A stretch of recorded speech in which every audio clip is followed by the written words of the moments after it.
What's up, my people? This is ShowBizz the adult. Come on in. Come on in. The water's fine.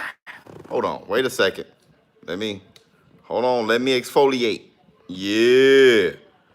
Yo, T, what's going on with you? Lennox Lewis, what's up with you? Hold on, man. Let me get myself together. I don't like the way how I'm exfoliating. Hold on, wait a minute. GP, what's going on with you? Harold Jones, what's up with you? Hold on, let me turn on the light a little bit. Oh my God.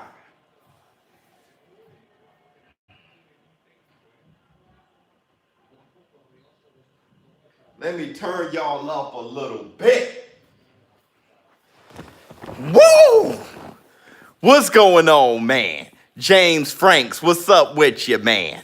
Mark Simone, what up? What it do, bro? Who else we got? Joe Anthony, what's going on with you? Rodolph, my bad, Vargas, what's up with you? All my show business partners out there, thanks for showing up for UFC. All right, man, look. Ken Gozen, what's up to you and your two babies? The Elite, all right, man, look. Flipmo, what's up? This is the Nate Diaz card. And Anthony Pettis. Yeah, it is. It absolutely is. T-Money, what's going on? Salute to you. Hey, look, I really want to cheers to all you people out there. I want to say this. When it's the main card. UFC fan. The main card comes on at 10 o'clock Eastern, I believe. And you got the undercard there. That's when the main event. This is the prelim. Oh, look at that body shot. The prelims. It's on ESPN right now. Do I do UFC? Let me tell you something, man. Good shot, brother. Let me tell you something about me and UFC. I watch UFC. I do. If it's combat, I'm watching it. Bare knuckle boxing, I'm watching it. What I'm saying is my knowledge isn't as vast in UFC, and my show business partners don't care. My show business partners are like, look, we'll help you through it, So, and you guys been really wanting me to be more knowledgeable, right? Been wanting me to be more knowledgeable in UFC. And I'm going to attempt to do just that. I mean, I love the sport. It's fantastic. I've been watching UFC since the first time I saw it was the first time when it was low budget and it had, those guys. What was his name? Not just Royce Gracie, but who did he fight? A guy named Keno. I remember there was another guy named, I think his name was, there was Ken Shamrock, right? But the guy, the thick guy with the hair that Royce Gracie was pulling his hair, making his forehead bleed. We should talk boxing to the main event. No, not yet. Tito Ortiz, those days. But what was his name? I think his name was like Keno, right? What was his name? He used to come in with a cross on his back. Chemo. That's right. Chemo and Royce Gracie. I knew you guys will remember. And there was another guy, now that we're on it, he used to drop mad elbows on cats. He was a light-skinned brother. He had like a box with like kind of dreaded. Yeah, he was Hawaiian, the chemo cat. Yeah. No, not Gary. No. Goodrich. No. What was it? Goodrich? His name was like Paul or light-skinned dude breaking people's noses, man. We'll talk about that in a minute, Lennox. What was his name? He was right after. He was. No, not Carlos New. Y'all trying. yeah. I was gonna do my MMA crossover, dude. His name was no, not Maurice Smith. Paul? No, man, it's not Gary Goodrich. I think his name was Amir Khan. This is going to be a fantastic night. Kevin. Was it Kevin? No, man. He was a light-skinned cat. He had like a kind of, it was back where you can have a sumo wrestler against a karate guy, and it wasn't this. What's it? Oh, man, I got to look it up. Oh, I'm using my phone right now. Anywho, those days.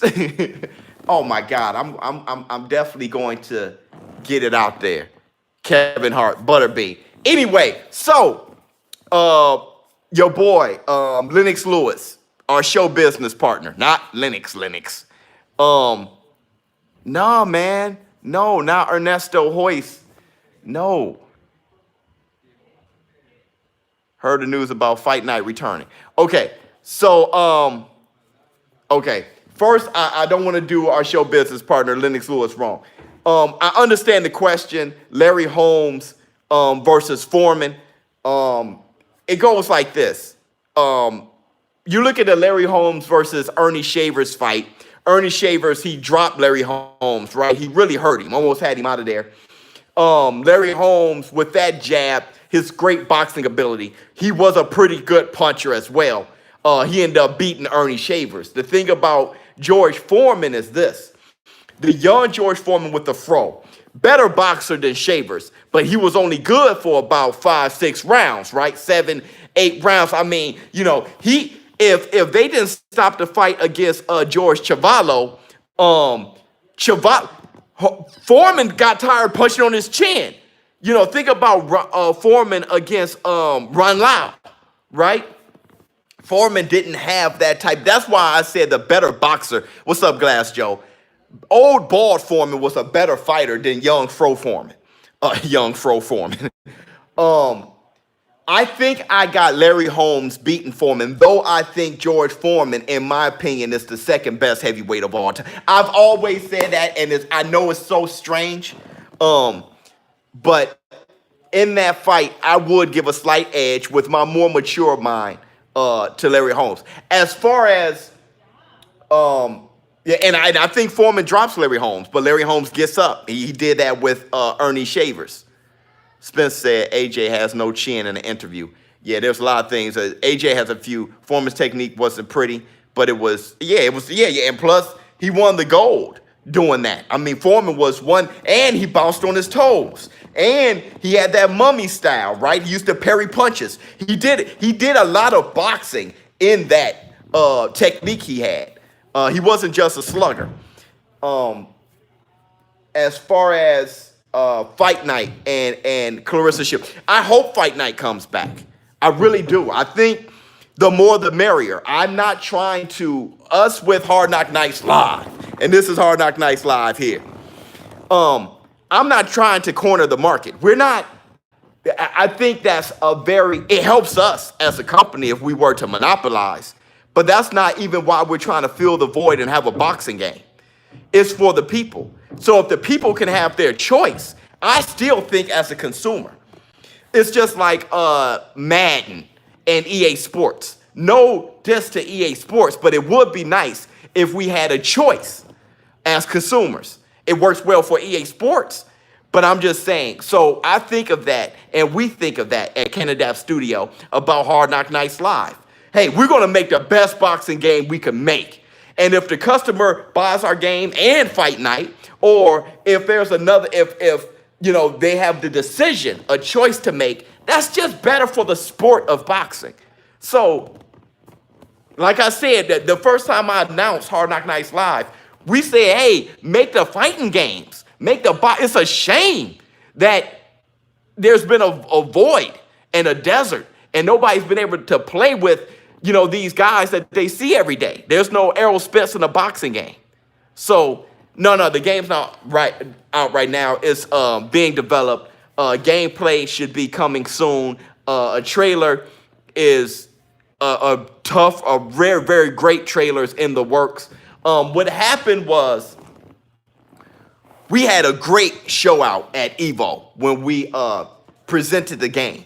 And everybody loved it, signed up, email list, everybody were there, and it was just fantastic, okay? We had giveaways. We were like, you get a PlayStation, you get a PlayStation. It was just fantastic, and the game itself looked fantastic. But when I went live and showed the game, there was a lot of people out there, my show business partners and everybody who are interested, really looking at every little thing and nitpicking, and Q is a perfectionist. So when he saw everybody was like, how about this? And it didn't look exactly like this, and we should probably, he went back and started tweaking it. So now people are saying, where's the gameplay? Where's the trailer? Well, we can't do both. If you want everything perfect, we can't put out something that you just said wasn't perfect. You know what I'm saying, David? So, hey, clean everything up and then put it out. And that's what we did. We saw it, we heard, we looked at all the comments, say, oh, look at all, everybody's looking at all these little things. Let's not leave them anything, or at least close the gap as much as possible as far as things to complain about. Then we put it out.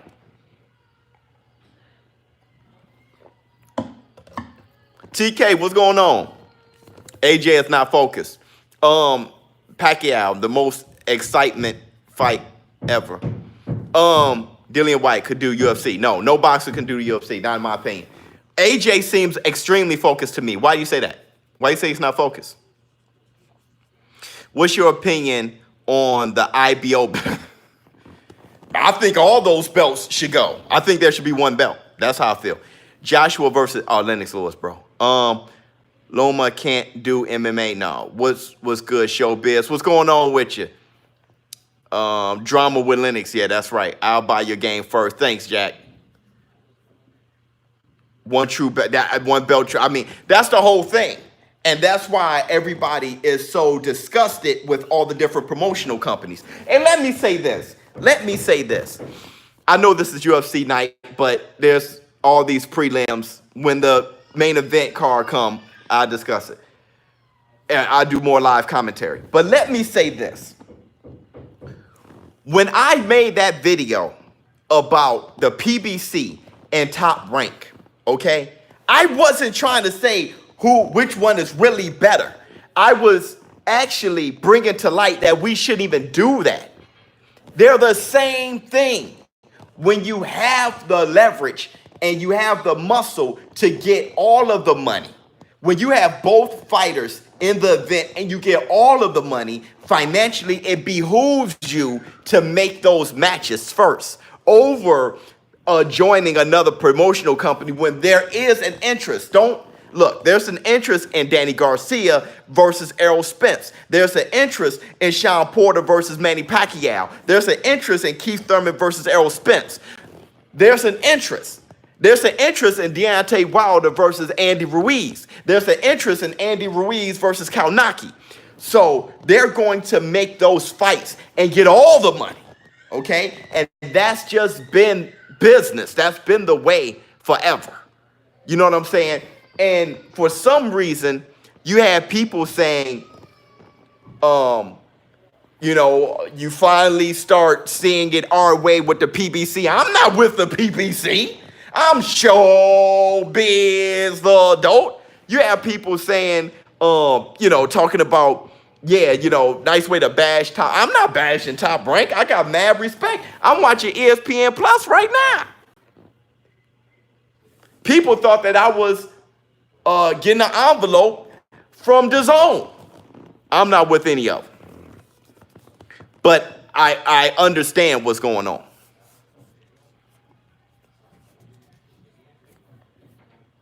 Has any boxing organization tried to halt the release of Hard Knock Nights? No,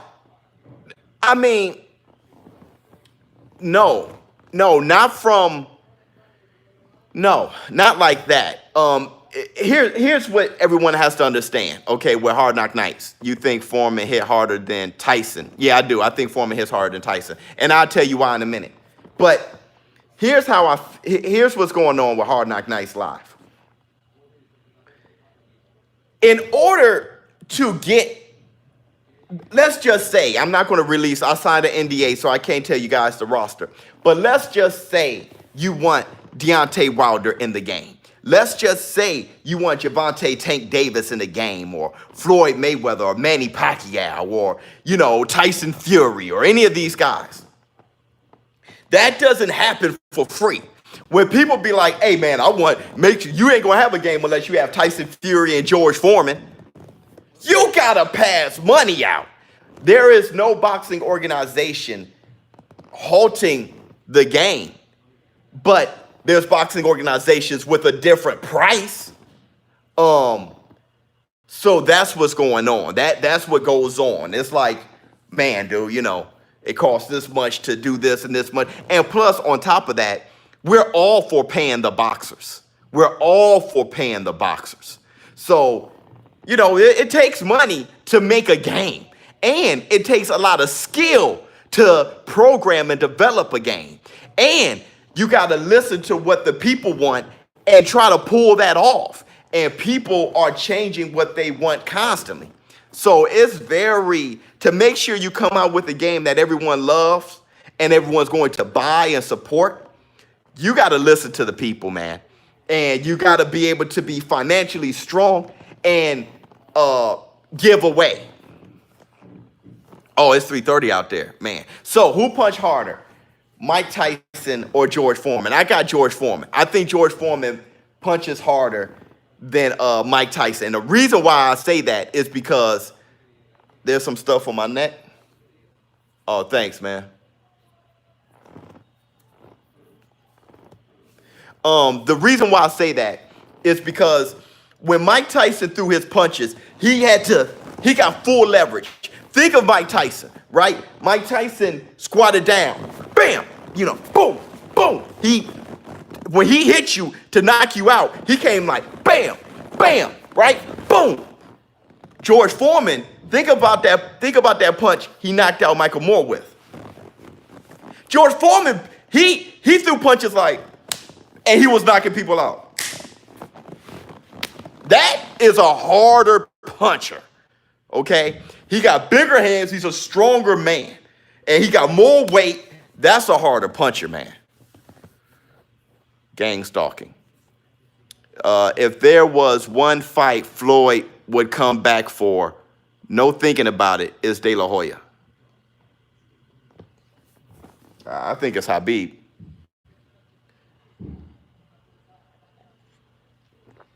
Oh, this is what I want to say. Arm wrestling. Floyd versus De La Hoya. Yeah, that's ridiculous. Here's what I want.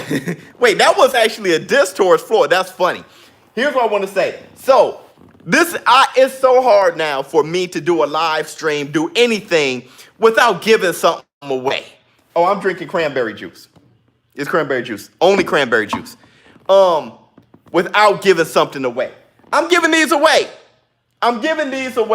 And I know this is UFC, but I'm a huge nerd, okay?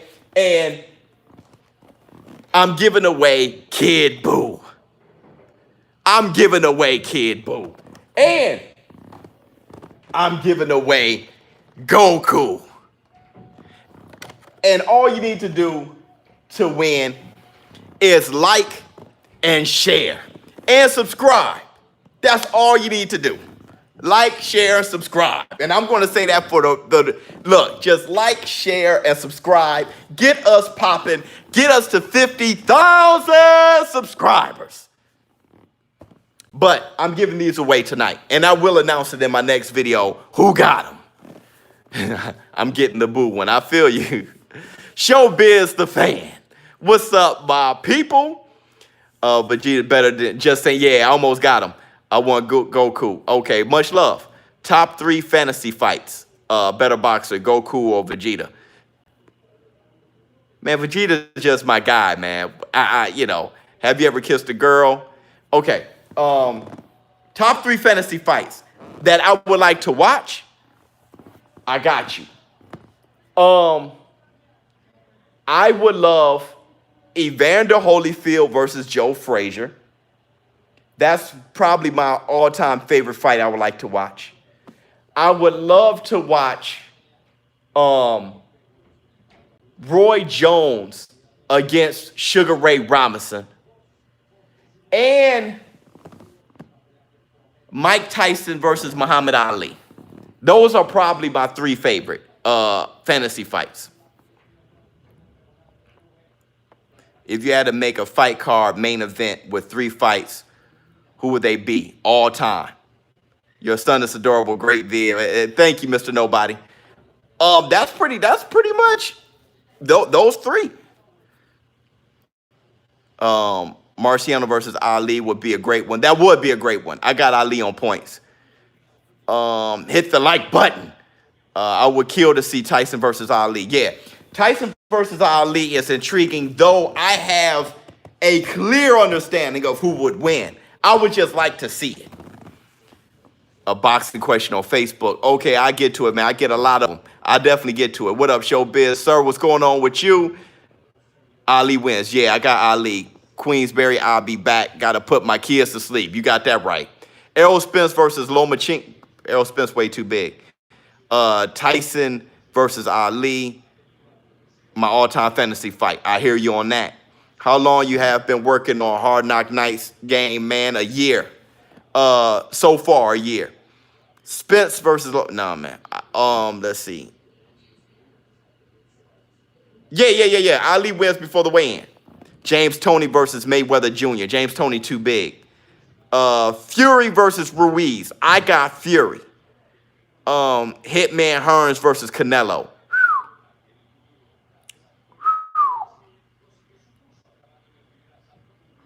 I think Tank Davis beats Tevin Farmer.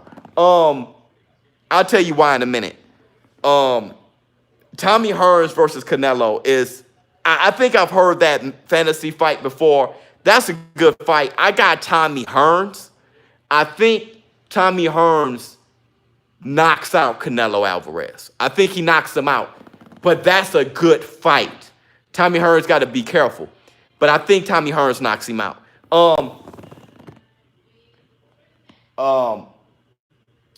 What was the other question? I'll never forget the questions. Hold on. So Tommy. Oh, Tank Davis versus Tevin Farmer.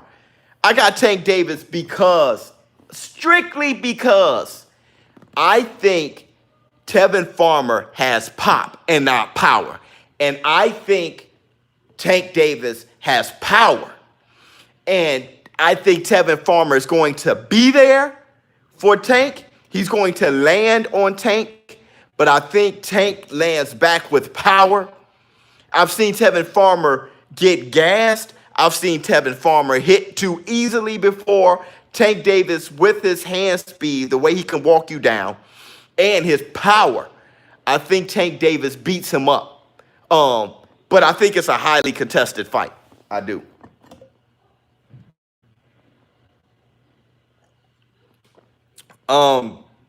Wilder versus Tyson is like, that's so one-sided. Tyson's not even funny. Deontay Wilder, Tyson Fury versus Ruiz. I think Tyson Fury is a horrible matchup for Ruiz. Not only is Tyson Fury tall at 6'9", but he's slick with a great jab, accuracy, and he's very odd to time. Andy Ruiz, AJ came to him. And when AJ started to box, he was too heavily muscled with endurance issues to actually do that all fight. Tyson Fury, on the other hand, not a problem. I think he outboxes Andy Ruiz. Deontay Wilder versus Tyson Fury. The funny thing about that fight, listen, I am the guy that I couldn't call the first fight because Tyson Fury, to me, was waist, shoulders, and head above Deontay Wilder when it came to boxing skills at the time. But I knew that Deontay Wilder, he didn't even have to land clean. He doesn't have to land clean to knock you out. So my thing was, how is Tyson Fury going to be able to dodge every right hand for 12 rounds? I didn't see that happening, and it didn't happen. As far as this time, though, I think the scary thing is Deontay Wilder I think he is going to show huge improvements. A jump from Tyson Fury to Brazil, a jump from Brazil to Ortiz. Now that his training, I give a lot of love to Mark Breland. And Mark Breland saw that he was a horrible boxer as far as technique. He saw that. So he knows what to improve on. And he wasn't shy from telling Deontay Wilder that. So I think he makes the type of improvements where he learns how to punch down.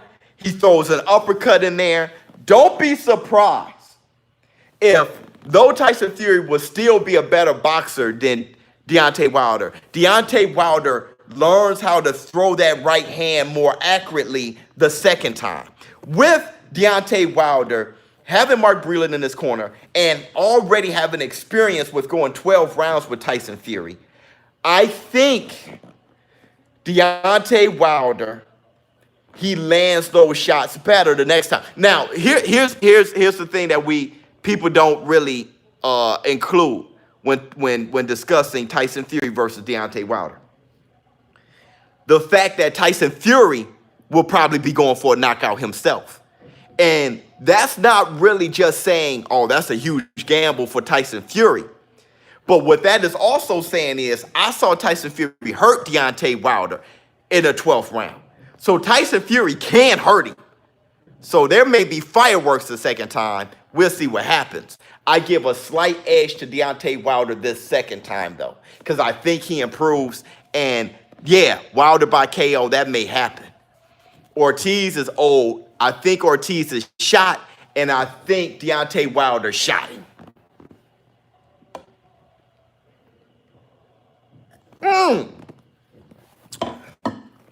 Right now, as we speak, Q is in the studio with a few artists.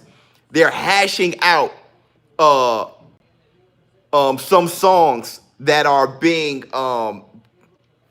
that's being discussed for the main song for Hard Knock Nights Live. If you notice, we haven't really released what's going to be the title track for Hard Knock Nights Live. And right now, they're going through the music as we speak. It's so funny that you brought that up because he called me 3-4 hours ago. I was at my son's football game, ShowBizz the kid, and he let me know what he was doing. So, yeah, that's what he's doing right now. Crawford versus Thurman. That's a good fight. Spence versus Ugas should have happened already, but it didn't.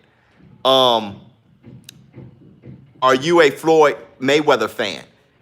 I'll answer that. I'll answer that in a minute. Thurman versus Terrence Crawford. That is a very tough fight. My thing is, Terrence Crawford is, I say this a million times, him and Errol Spence, and we're going to talk about this a little bit later, but both of them are very mean, aggressive guys. Terrence Crawford is a predator. Terrence Crawford would have zero respect for Keith Thurman. Keith Thurman's body is as fragile as Amir Khan's chin. I'm serious. Every fight now, he is hurt to the body. I mean, severely hurt.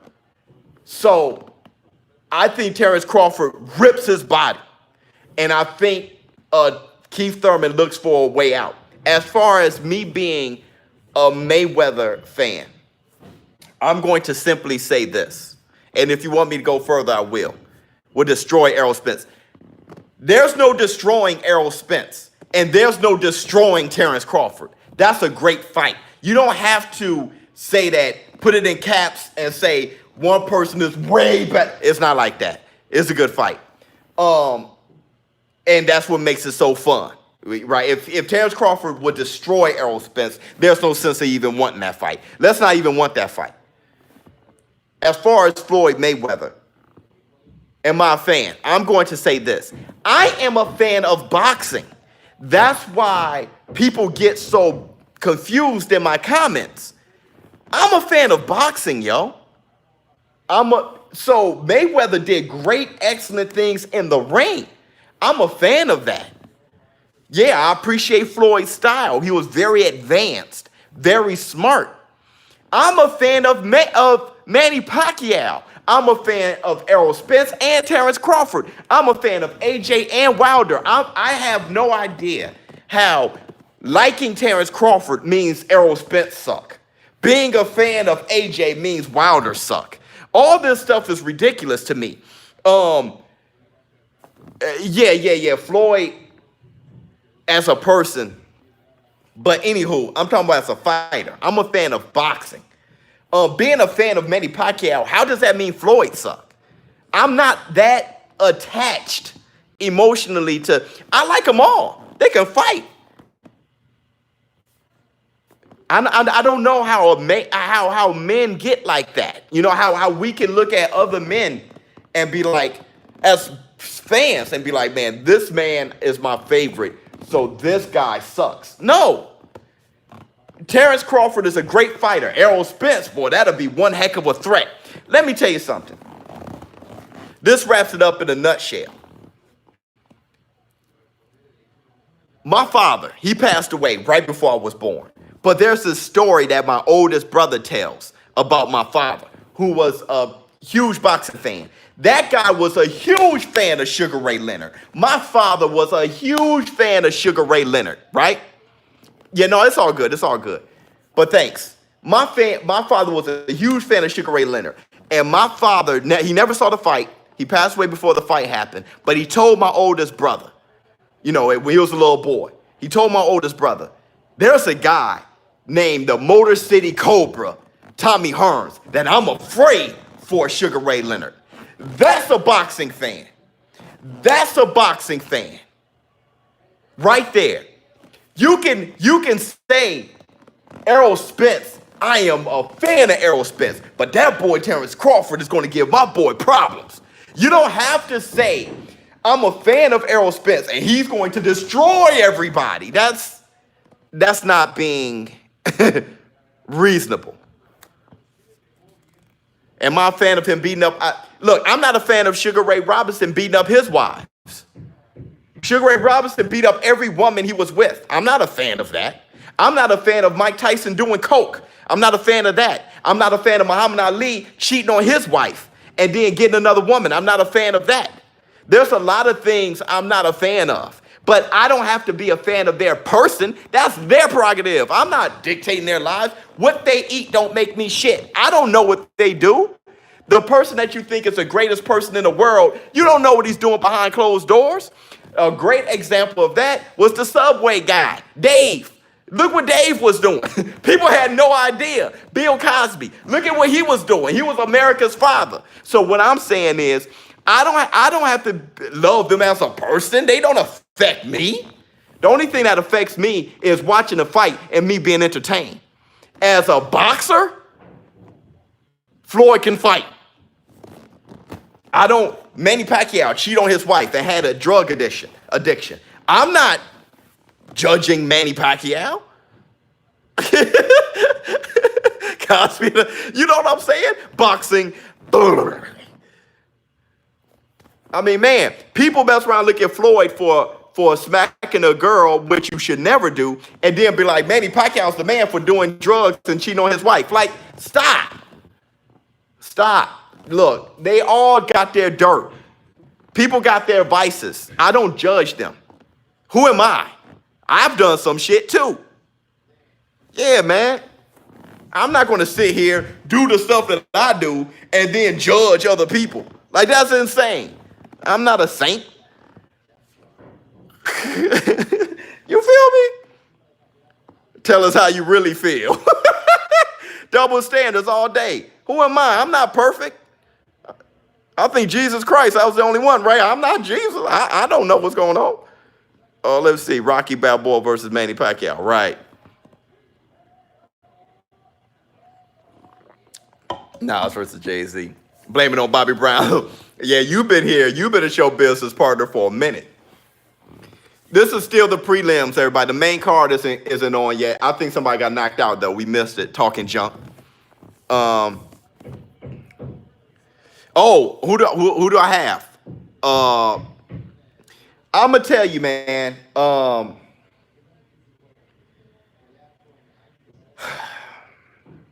The problem is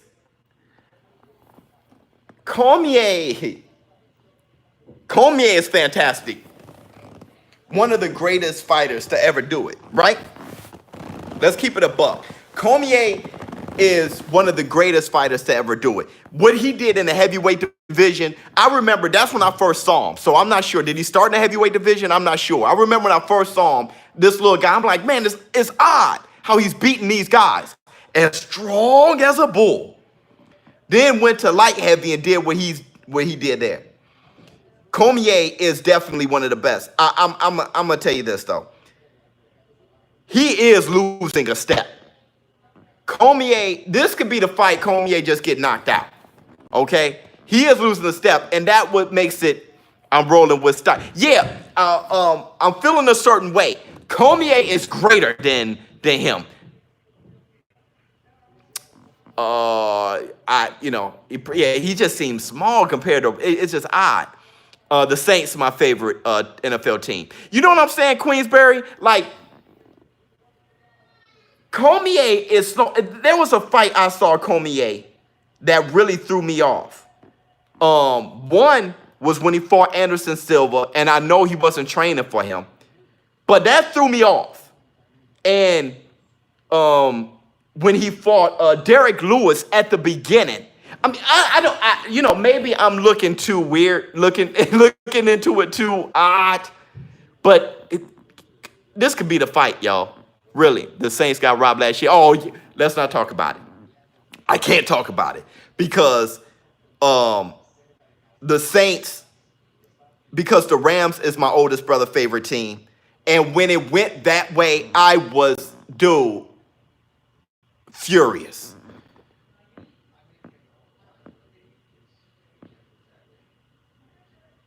ShowBizz versus Joe Rogan. Joe Rogan is fantastic. No, I'm not from New Orleans. I was a kid and my brothers told me to pick a football team, and I looked and I saw they had gold helmets and I loved the color gold, and I was like, that one, I didn't know what was going on, and they were like, that's your team, and I just stuck with them. Let's see. There was another thing. That's how it went, bro. Cormier is too skilled in the skills. We know that. I love me some Rocky Marciano and Joe Louis. Yeah, me too. Jack Johnson versus Deontay Wilder. That's actually a fantastic fight in the sense that technically Deontay Wilder is a fighter, not really a boxer. And Jack Johnson was at the infancy stages of boxing. Jack Johnson fighting 44 rounds and stuff like that.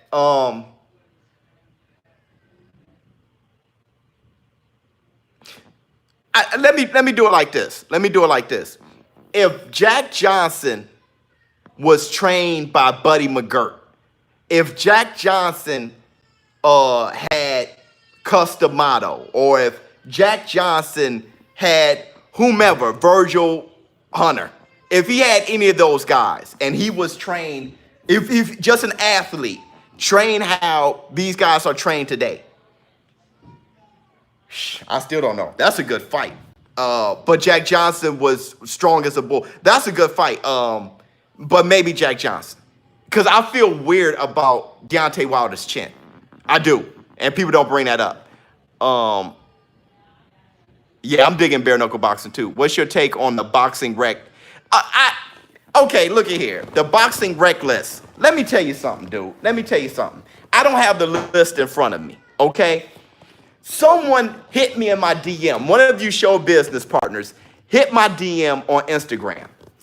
And, don't forget to like and share to get one of these beautiful prizes. One of you guys hit my DM and said, hey, Floyd Mayweather at the top of the list. And what do you think about the box rec? I couldn't think about it. When I saw that list, I couldn't think about it. It was nothing to think about. It was absolutely nothing to think about. I think I saw Danny Garcia over Henry Armstrong. Right there, I was completely finished. There was how? In what way? In what, how, what?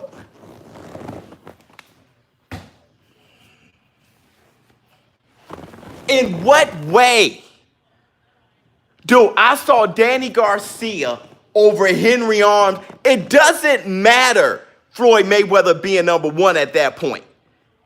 When you have Danny Garcia over Henry Armstrong, something is wrong.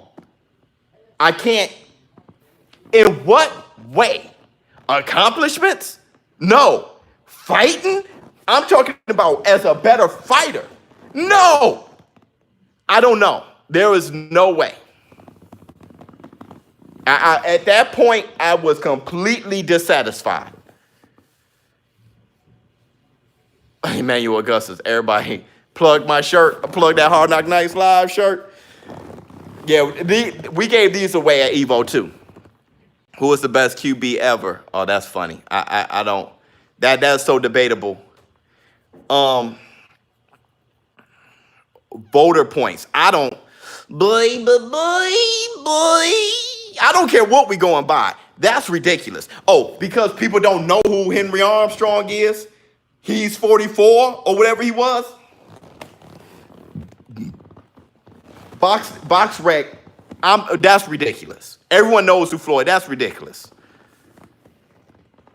Big A from Boston. Mike J, what's going on with you? Holyfield top 3. Shouldn't be. Voter points. And that's what I'm saying. That's what I'm saying, dude. Greatness. Let me tell you something. This is why my channel, I focus on this so much. If you guys notice, when I talk about boxing, I do my best to find a way to include fights of the past. When I brought up the long count, and then I brought up Gene Tunney versus Jack Dempsey, and I brought up Mike Tyson, and I brought up the G-Man, Gerald McCullen. I always try to close that gap when I brought up Vernon Forrest versus Mayorga. The reason why is, the first thing I want to do is let people know boxing is so primitive. There's only so much technique. You still got 2 arms and 2 legs. It's just like, how much has karate changed over the years? Not much at all. When it comes to that, you can only evolve so much unless people are flying in the air. What Chris Areola is doing isn't more evolved than what Floyd Patterson was doing. So what I do is look, what you guys think is impressive has happened before. So I always try to close that knowledge gap and show the similarities with that time. So that's one thing that I try to do. The other thing I try to do is, people have short memory, and it's what have you done for me lately? And greatness is only due to how much people know or how much people have been exposed to you. Okay? So everyone by now has been exposed to Floyd Mayweather more than Alexis Arguello, more than Henry Armstrong, more than Barney Ross and Willie Pep, more than, Aaron Pryor, Parnell Sweet Pea Whitaker, James Toney. And when people bring these names up, because they're not exposed to them, it's like, those guys were old and boxing has evolved. That is ridiculous, because that is the default response when you just don't know enough. So I try to do that on my channel a lot. Yeah, it's the same with basketball. And what's the best knockout I ever seen? I have to think about that. It's the same thing with basketball. It's the same thing it's the same thing with evolution, period. I always tell people, sports doesn't really go like this infinitely. It goes like this. And the NBA isn't better than it was when Larry Bird was there, Magic Johnson, Michael Jordan, Karl Malone, Charles Barkley, David Robinson, Patrick Ewing, Gary Payton, Sean Kemp, Clyde Drexler. All these people were there together. John Stockton, like all these people, Isaiah Thomas. There's no way that basketball has evolved past that. It hasn't. Actually, basketball got worse for a minute, and now it's going back up. It does this. And boxing does that. Now the welterweight division looking good. The heavyweight division is looking better. That's what happens, man. Yeah, all Hall of Famers at the same time. Scottie Pippen. I mean, man, what do you think about Lennox Lewis and AJ taking shots at each other? I think it's fantastic. I think it's fantastic for the sport. Anything to bring attention to the sport, I think it's fantastic. What up, ShowBizz? What up with the Canelo losing his belts? Who he gonna fight next? Man, Brent, I'll talk about that in a minute.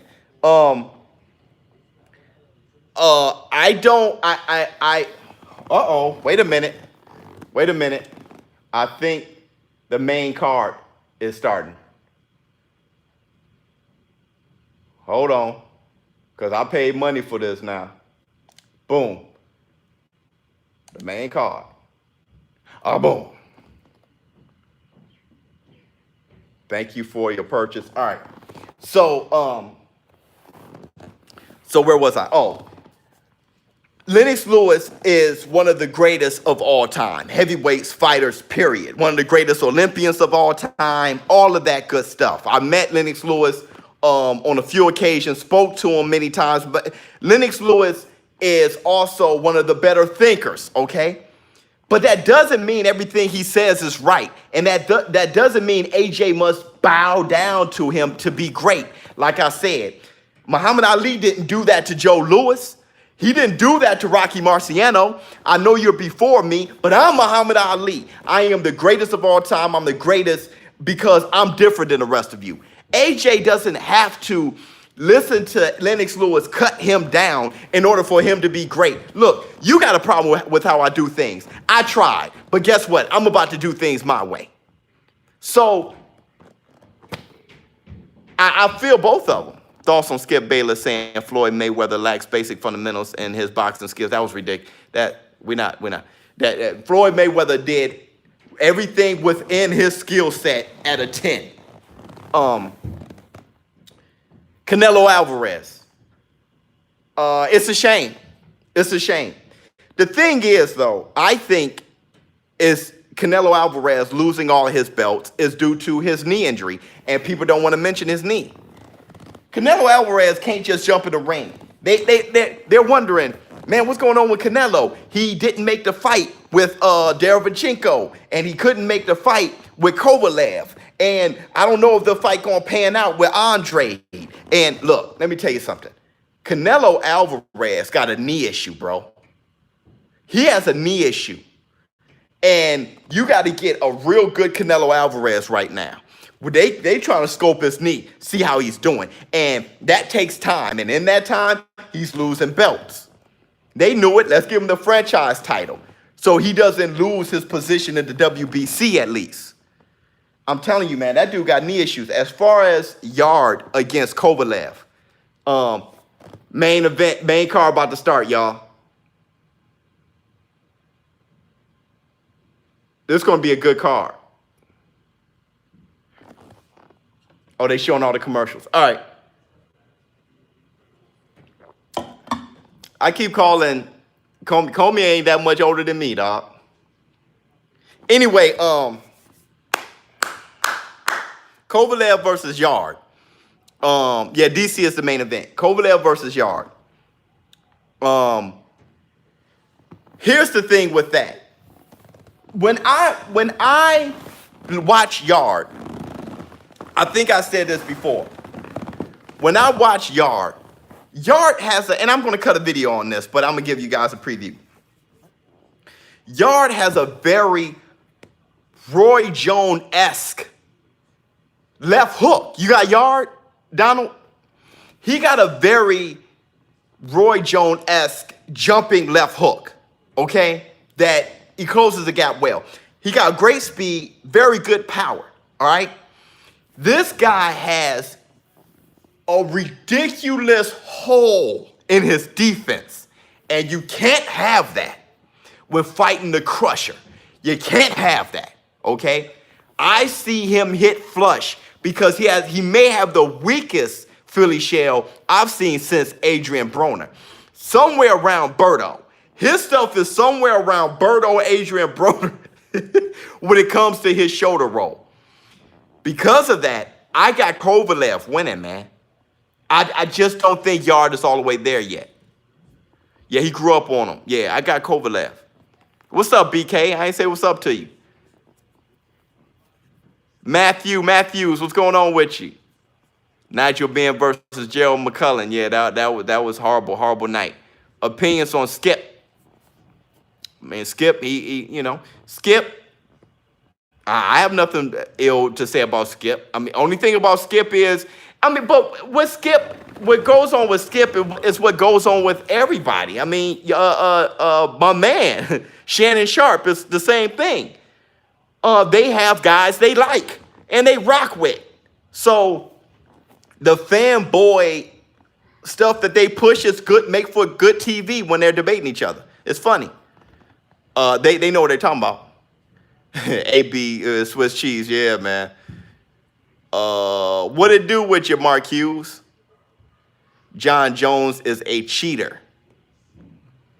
I think, is he a cheater right now? I think fight audio. No.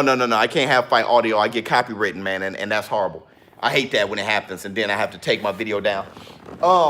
Jon Jones, I think he had mental issues. He was extremely immature. No one could beat him. He was on top of his game. He was on top of the world. He was so young, accomplishing so much. And that's a lot for anybody. He was immature. So I think Jon Jones dabbled and did things with coke and all kinds of stuff. He just was immature and he acted like a boy. I think he's matured into a man. And what happens a lot with a lot of people is when you are a kid and you do kid shit, people think that's what you are when you become a man. And a lot of times, they've changed. They've matured into being grown men. They're doing grown men stuff now. And you just cannot forgive or think of them outside of that box, letting that child define them.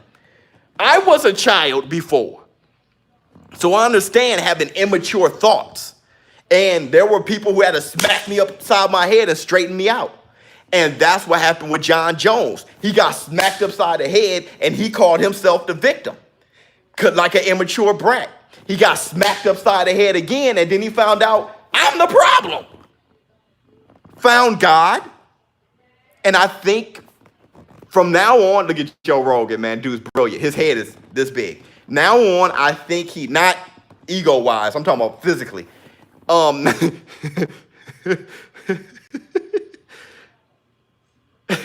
Now, I think he's matured. And I have no problem with Jon Jones. Pettis or Diaz? I got Pettis. Diaz hasn't. I like Nate Diaz. Who doesn't love his personality? But personality doesn't win fights. I like Nate Diaz. When the last time he fought, bro? Look at Cormier. God, that dude's just fantastic. They're showing Cormier, against Derek Lewis and showing him flipping and slamming people, his ground and pound game. Oh, man, when he knocked out, yeah.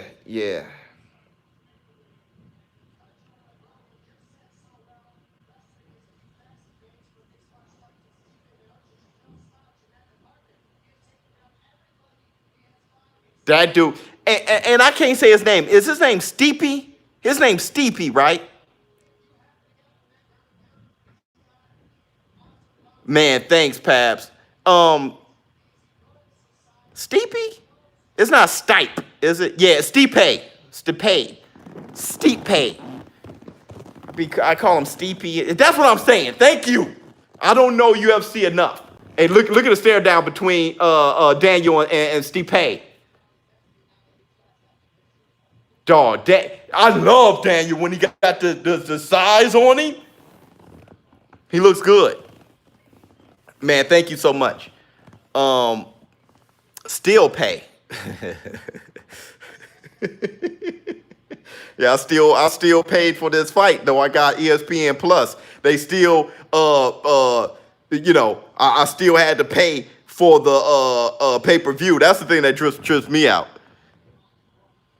ShowBizz, do you think Layla Ali gets her respect for what she brought to women's boxing? Yes and no, Steel Dre. Yes and no. I think Layla Ali has the Ronda Rousey, Beyonce syndrome. Okay?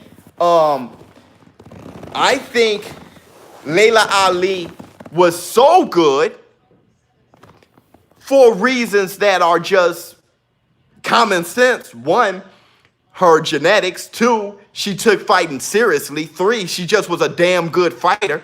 But it was in the infancy stages of female boxing, which wasn't her fault.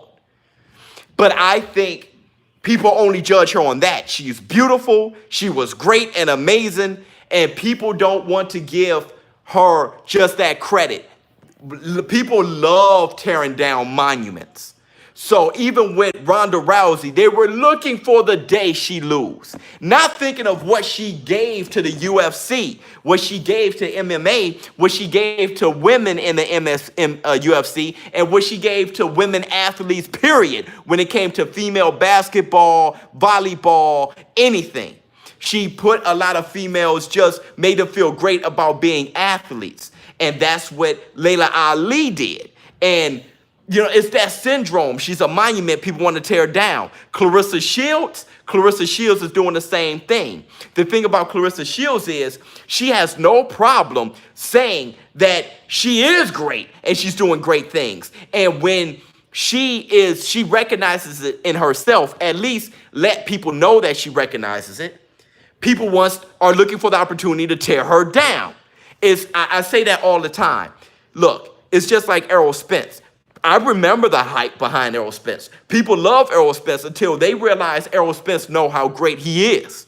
Now they're looking to tear him down. And for some reason, people feel that Terrence Crawford is that true great with the grit. As if Errol Spence doesn't have grit. He has grit too. So everybody leaned towards Terrence Crawford like he's really the man. Well, to tell you the truth, Terrence Crawford knows how great he is. If Terrence Crawford, he's ranked number 1 or number 2.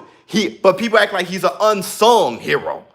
If Terrence Crawford were to beat Errol Spence and then he really started telling people how great he is, people will want to bring Terrence Crawford down too. And that's just how people are. They feel better about themselves bringing people down. Was Layla Ali great? Yup. She knew she was great. She was fantastic. And she was great for the sport. Yeah, everyone, Nicki Minaj. Nicki Minaj birthed a lot of these females right now. And that is good. But now people want to bring her down. I've heard a lot of people say, Beyonce, she's great. She's a beautiful songstress. She's a great whatever. She started getting bigger and bigger, and they say, well, she's not pretty without her makeup. She shows her face without her makeup, still fine. That's not enough. She could sing, but when it came to the national anthem, I think she had a cold or whatever. When Obama became president, they said they saw that she was lip syncing the national anthem. She can't really sing. That girl had to come back in some kind of award show and just sing the national anthem, let you know I have no problem with singing the national anthem, and shut people down there too. No matter what, if you are a great monument, people are going to want to tear you down. It makes them feel better about themselves. And Wolf was the real GOAT. You see what I'm saying? So was Layla Ali, a real GOAT. That's it. Layla Ali didn't fight Ann Wolf. Ann Wolf didn't fight Layla Ali. They didn't fight each other. Simple as that. They didn't fight each other, bro. But Layla Ali was great.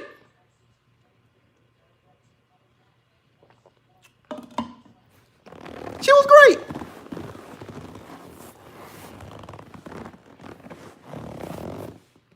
Ann Wolf is the real GOAT. She was great. Do I like Jeff Mayweather? I'm not going to joke on Jeff Mayweather, man.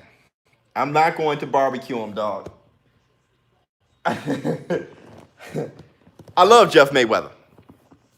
I love him. I love him. I love his delivery, his face. he's hilarious. He's hilarious. Who are the biggest fighters you've met?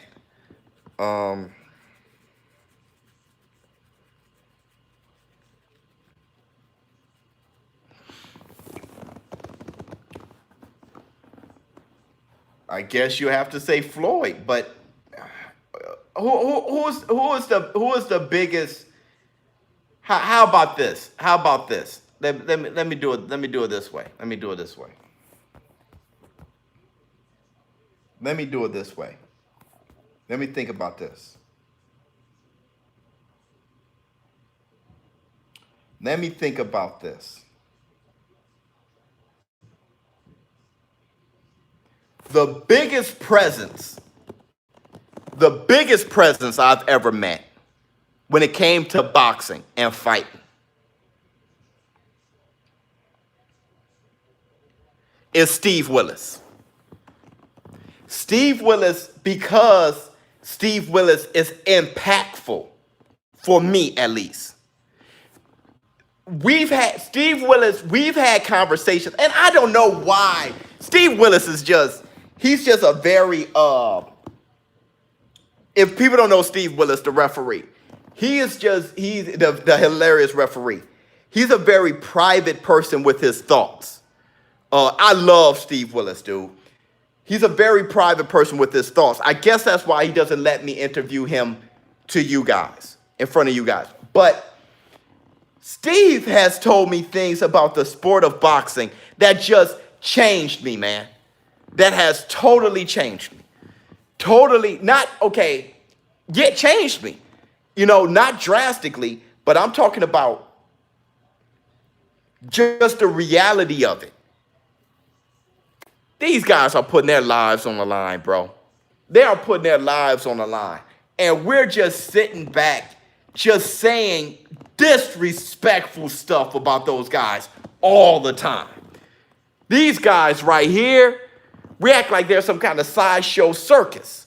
And we critique them on just like the guy who asked me about Floyd Mayweather beating his girlfriend or whatever. When it comes to these fighters, it is a huge task to prepare these guys to be killers. Okay? I'm talking about defensive masters, be the greatest actors in the world as far as masking how they really feel inside. They have to show a level of confidence all the time when they're scared to death. When they could get hit in the neck, there are punches that land on these boxers that we look and be like, yeah, whatever. That is devastating shots for them. But they have to act like it meant nothing. So they have to be great actors, and then they have to have the art of war, staring down their opponents. They have to, everything they are really feeling, they got to mask it or at least convert it into being a straight up apex predator. And then they have to know how to turn it off. So they have to be this way at 3 a.m. until whatever at night. And then they have to turn it off when they've been revved up they're brainwashing themselves to be this apex predator killer. And then they have to know how to handle themselves when somebody, I saw Jamal Charlo. No, not Jamal Charlo. These guys were asking Jamal Charlo a question while sweat was dripping down his body. He was full of testosterone, punching on the bag for I don't know how long, sparring. Then they say, hey, you got to be a people's person right now. He sits on the wall. The media is asking him questions, and he has to be a nice guy. Though he was writhing, the way he was trying to control his testosterone and aggression, he was like, next question. What do you say? I don't know, bro. Next question. He ain't have it. Let alone if a woman pushes him in the forehead and call him the B word or say, I'm more man than you. These guys, who knows how they respond? So that's what I'm saying. When it comes to these fighters, there's a level of respect or a level of understanding that we're totally missing. Totally missing.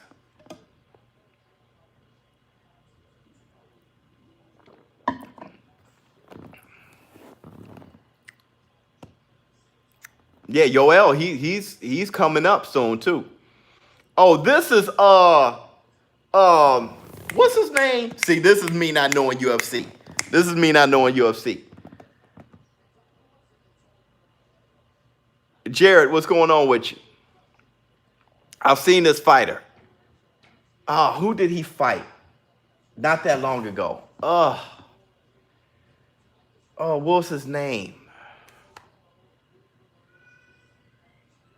Yeah, Derek Brunson. Derek Brunson's about to fight. 6'1", 77-inch reach. Man. Hearns. Is that his name? Dog, look at Bruce Buffer. Oh, you guys, keep preaching the reality of boxing. Man, thank you, bro. Thank you, I will. Yeah, man, Derek Brunson, man, he's getting a little long in the tooth, though. He's been around for a while. His neck was hurt for 3 weeks at Kell Brook. Yeah, dude, Kell Brook. Look, let me tell you something. I have a video, and I'm going to put it up for you guys. I have a video where Kell Brook, he watched my video when I was telling him not to retire. And Kell Brook sent me a video. He said, I'm not going to retire, ShowBizz. I'm going to put it up for you guys. He sent that to me. I'm not going to retire, ShowBizz. But the thing is, this is a guy who went through months of depression because people saw him as a quitter. When this guy said this is not funny, but in that Errol Spence fight, he had to push his eyeball back into the socket. When he was touching his eye and stepping back, his eyeball was slipping. Do you understand what we were about to see? How gross of a sight that was going to be? This guy had to push that back into a socket after, you brought it up with Triple G, after getting his other socket broke in his last fight. He said what he heard when he was blinking, he heard like crab claws cracking and breaking. So he had to slide and people say he's a quitter. Yo, if my eyeball, look how big my eyes are right now. Look at that. It's easy for that to slide. Hey girl, how things going with you? It's easy for my eyeball to slide out. If my eyeball was sliding out my socket, I'm done. I am done. Hey, look, here, Derek Brunson. Is his name Hearns?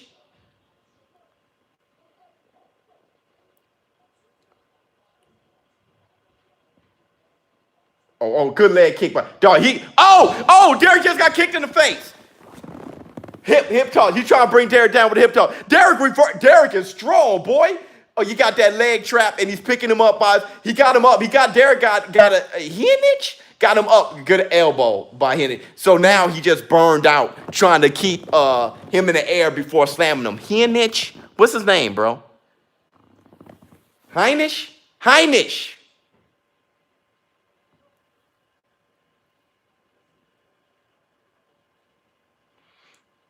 Look at Derek Brunson. He got him against the fence, giving them body shots. You know, they got them. They got themselves in a standing clinch. And, good elbow by Heinisch. It's Heinisch, dude. Good leg kick again by Heinisch. Good knee left hand by Derek Brunson. He's southpaw. Yeah, you got to watch that front leg. That leg kick to the head by Derek just missed. Heinisch threw a kick to the head. These guys are striking. 1-2 by Derek. He faked to the body and threw a right hook to the overhand right to the head of Heinisch did on Brunson. And I'm going to tell you this, though. Heinisch looks better right now. Oh, good 1-2 by Derek. Is his name Heinisch? What is his name, dog? I'm having a hard time. Ian. I'm just going to call him Ian, dog. Ian and Derek. Heinisch. Okay, thanks, Queen. Brunson shooting the jab. Good high kick again by Brunson. Good straight left by Brunson. Work that jab. Work that straight left. Dude, Heinisch keep doing the same thing. That feint to the body with his hand and throwing his overhand right. That's landing pretty good. That can mess around and knock out. Good kick to the armpit. Kicked him in the armpit. 2 minutes, 48 seconds left in the first round. Good leg kick by Heinisch. Good 1-2 behind. Dude, I mean, you know, Brunson is at a good distance. You know, I like the way he's moving. Heinisch got to really lunge in to hit him. You know, I think, and somebody brought up his kicks, his high kicks, and it looked like Derek is really trying to set that good straight left hand by dude. Derek is starting to work. He's settling in, but I like the distance that he's fighting at because Heinisch is really just over committing to his punches, his strikes, punches. See, that's that box. His strikes to get in close because. You know, he got this great leg kick because, you know, and he's throwing this feint. He switched to southpaw for a quick second. He's throwing this feint he's feinting to the body and then throwing an overhand, either right or left to Bronson's head. It's a beautiful thing. It's a beautiful thing because Bronson keeps going for the feint every time. He can feint him to victory. He did it again. Bronson didn't go for it, though. Good straight. You know what? He probably went to the well too many times. I thought he could feint him all night. Probably went to the well. Oh, he got a hang lip. One of those, I saw a baby like that, man. We got that line that your boy have, Phoenix, the one that's going to play Joker. Oh, he got, Bronson got him by the leg. He's trying to take him down. But, you know, Heinisch ain't got great balance. He's showing great balance and flexibility. Got both his legs down. And then there go the elbow. And then there go the knee strike to the sternum. You know, they're at a standing clinch. And trying to do that leg sweep. You know, Heinisch trying to find everything. And Heinisch looked like he has more tools right now than Brunson does. 50 seconds left in the first round. It was beautiful. It's a beautiful fight. That leg kick, he's setting up that leg. He's just sitting at that distance. Oh, good leg kick back by Heinisch. And you know what? Heinisch threw a right hand to the body, head kick. Combination. I am so impressed by martial arts. It's incredible. That's why I said I can't think of one boxer that can do well in this. I can't look at the combination by Bronson. You know, hey, Heinisch, don't gas yourself.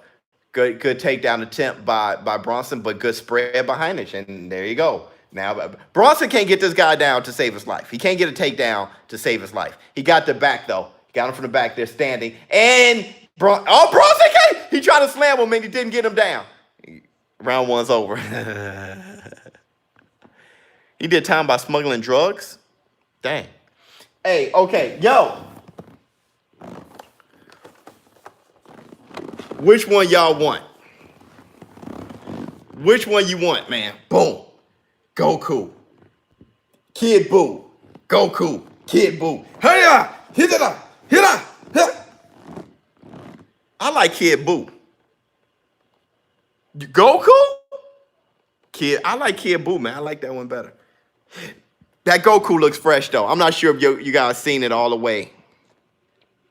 That's very fresh, man. That's very fresh. And then this is the Kid Buu. That's very dope. Oh, look at it back. I saw Freezer.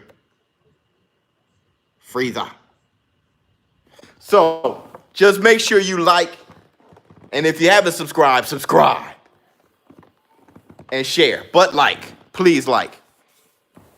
All right, man. The beginning of the second round. I'm giving these away.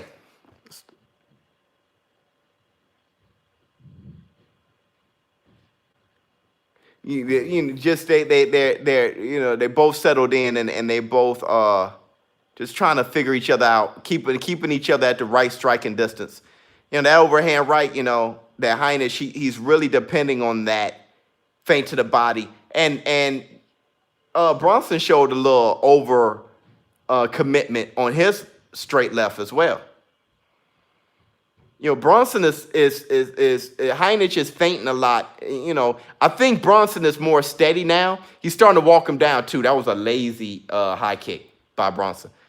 They're going to take down the attempt by Heinisch. Oh, and then he tried to catch him with a knee strike. A variety of strikes. Oh, Derek hurt him with a straight right. He hurt him. Now he got him on the ground. Now he has him on the ground. All right, what is this like? he got him in a headlock. Oh, what is this? A front. What is this hold? Oh, okay, they both got up. What was that hold? What do you call that, man? So I can know how to call the fight. They both were on their knees and their heads were towards each other. What do you call that position? Oh, that's no. What kind? That's not even a mount. What is that? Oh, good head kick blocked. That was a mount. Scramble. Guillotine. He tried the guillotine. It was just a clinch. I'm lost. My bad. Oh, good straight left by Bronson. He hurt Heinich. Oh, good uppercut by Bronson. I think Heinich a bit gassed. Heinich returned with the overhand right of his own. I like scramble though. I think that's what they were kind of doing down there, scrambling a little bit.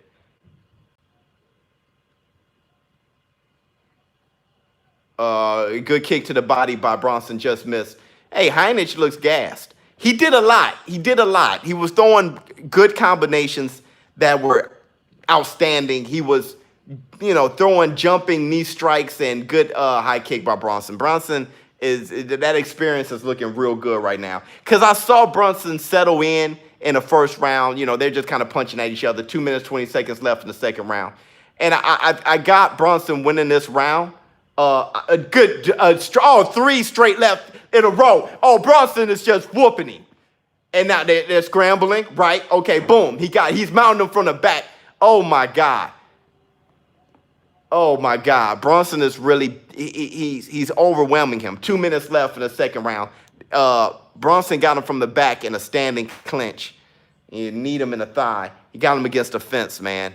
Bronson is trying to scoop him. He wants to ground and pound him. And Heinich, with his great flexibility and balance, once again, they're both on their feet standing back in the middle of the octagon. 1 minute, 30 seconds left in the second round. Significant strikes, Bronson 18, Heinich 5. Good front kick to the body by Bronson. Bad. I don't know if Bronson has anything on his kicks anymore. Or maybe he's playing possum. But those kicks are very lazy, and Heinich just failed at doing some kind of a jumping strike, maybe with the knee. Oh, good overhand left. Bronson threw a punch and then slipped. Heinich caught him. Oh, Heinich threw an overhand right and missed big time. Bronson's smiling. 54 seconds left in the second round. Boy, if I had to fight like 5 minutes, Joe, where somebody's trying to kill me, I'll be this tired too. Like, they look very gassed. Heinich, good combination. Front kick to the stomach, right hand to the mask by Bronson. Big swing and a miss again by Heinich. He's trying to put everything in that basket, dude. In that punch. He's loading that punch up. Good high kick. Oh my God. Heinich went for a takedown, and they scramble, and Heinich scrambles to his feet. Now they back up. Bronson's running away with this round. 9 seconds left. Side kick to the head, miss. That's it for the second round. My God. If you guys like what I'm doing, hit the like button.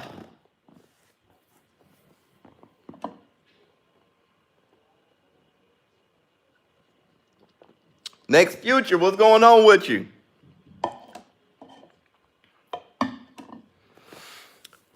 Chavez versus Duran. Yeah, I've often thought about that. I think Duran may be a bit much, man. That's greatest lightweight of all time, arguably. That's a good fight. That was one of those fights that I was asked maybe a year ago, and I just couldn't answer it. And it's still a fantastic fight that just, that can give me a concussion, man. That could freeze me up. Yeah, but I think I got Duran. A really great call of the fight. Whoa. Thank you. Dude, I don't know UFC. That I was very insecure about even, every time I go live, I want to tell you, man, every time I go live with UFC, I have a level of insecurity because I don't know it like I know boxing. Henny Stitch. I just don't know it like I know boxing. But thank you for saying that, man. Thank you so much. Thank you so much. All right, man. So beginning of the third round, Bronson, I guess there were feints. He feinted the kick to the head. He keep feinting his kicks, man. But you know, Heinisch, he's showing a level of despair, man. It looks like he's just like, look here, I got to get it all this round. His corner probably did a fantastic job in between rounds, letting him know he has to win this round big. You know, who knows how the first round went? And I don't know. I got it 1-1. I think Heinisch did enough to win the first round. But once again, I don't know UFC and MMA the way I know boxing. Good slam by Bronson. They scrambled to his feet. Dude, Heinisch is amazing getting up. But I know Bronson isn't the greatest on the ground. You know what I'm saying? But I mean, wow. And Bronson takedowns, many failed attempts, you know.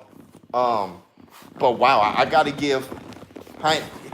I don't know, man. When I look at certain things, it's kind of like, man, that you got two very highly skilled fighters up in here right now, and Bronson has him against the fence in the clinch, and Heinisch smothered his face and pushed him off.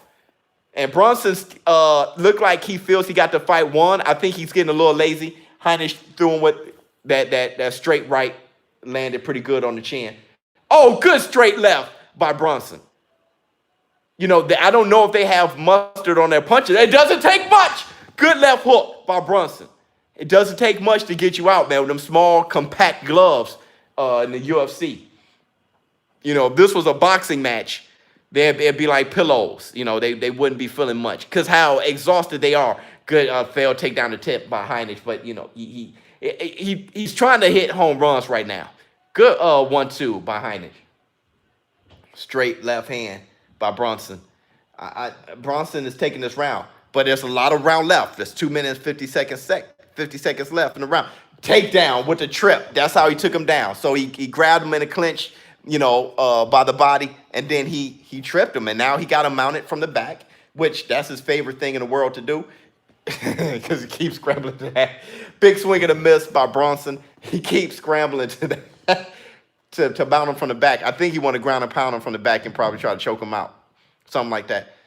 2 minutes, 25 seconds. Dude, they want this. See, they want this fight to be over. They are bone tired. And it really doesn't matter at this point. They're like, I don't care who wins. Good elbow behind it in the clinch. You know, you can tell they're like, dude, after this, they're going to hug it out big time and just go home and soak. Good 2-1 by Bronson. Very unconventional strike. Good straight left. That left is landing on the button, but once again, gassed. Good front kick to the stomach by Bronson. You know, Bronson is winning the strikes here. And he's throwing them, they're just arm punches. You're just throwing them from the shoulders. They're just arm punches, you know. But, you know, great technique, still twisted. I mean, he hasn't lost his technique. Bronson hasn't lost his technique at all. Good leg kick. Just striking, just racking up the points and seeing if he could beat him down. Your Heinisch looks, his arms look like one of those waving balloon things at a car. Like he's just totally exhausted. Good straight right by Heinisch. Knocked Bronson's head back. Good straight right again. Oh, good left hook by Bronson. In the trade, they're punching in exchange. Good jab behind that jab was fantastic. And he's trying to take him down, but one leg takedown by Bronson, but it was failed because Heinisch has flexibility of one of those waving balloon things. And then he has crazy balance. And now they're back just punching the middle wing. Oh, kind of a back fist by Bronson, just missed. 40 seconds left in the third round. Bronson won. I got it 2-1, bro. And now Bronson's starting to taunt. You know, he feels that he got the fight in the bag. Man, fantastic fight. And, you know, Heinisch, somebody that I would love to see time and time again, man. The guy, look at his head movement. Good jab by Heinisch. You know, good straight left by Bronson. when Bronson gets lazy, he looks kind of like Anderson Silva. When he gets lazy, he looks like Anderson. When he's tired, how he moves. Where's your boy at, yo? Oh, you talking about D. Ross? I think he had the crib. You had Ian? Yeah. I think Bronson won that. What do you think about McGregor versus old guy? Who is old guy? Loma versus Prince. I like Prince. I got Loma. You gotta understand, I'm overly impressed by Lomachenko. I may be chewing. I think he's fantastic. I haven't seen fighters like him. You know what I'm saying? Like, I think he's fantastic. So when it comes to Lomachenko, it would take a rare breed for me to think somebody would beat him. It would take a very like Duran, Manny Pacquiao. I think of some rare guys, Chavez, the rare guys. Rare guys. Did Floyd wait for Cotto? Did Floyd wait for Cotto and Sugar Shane Mosley to get old? No, he didn't. Here's the thing about Cotto. You gotta understand, time works for everybody, okay? So each year Manny grew old, Floyd grew old. Don't forget, Floyd is 2 years older than Manny. Floyd is older than a lot of these guys.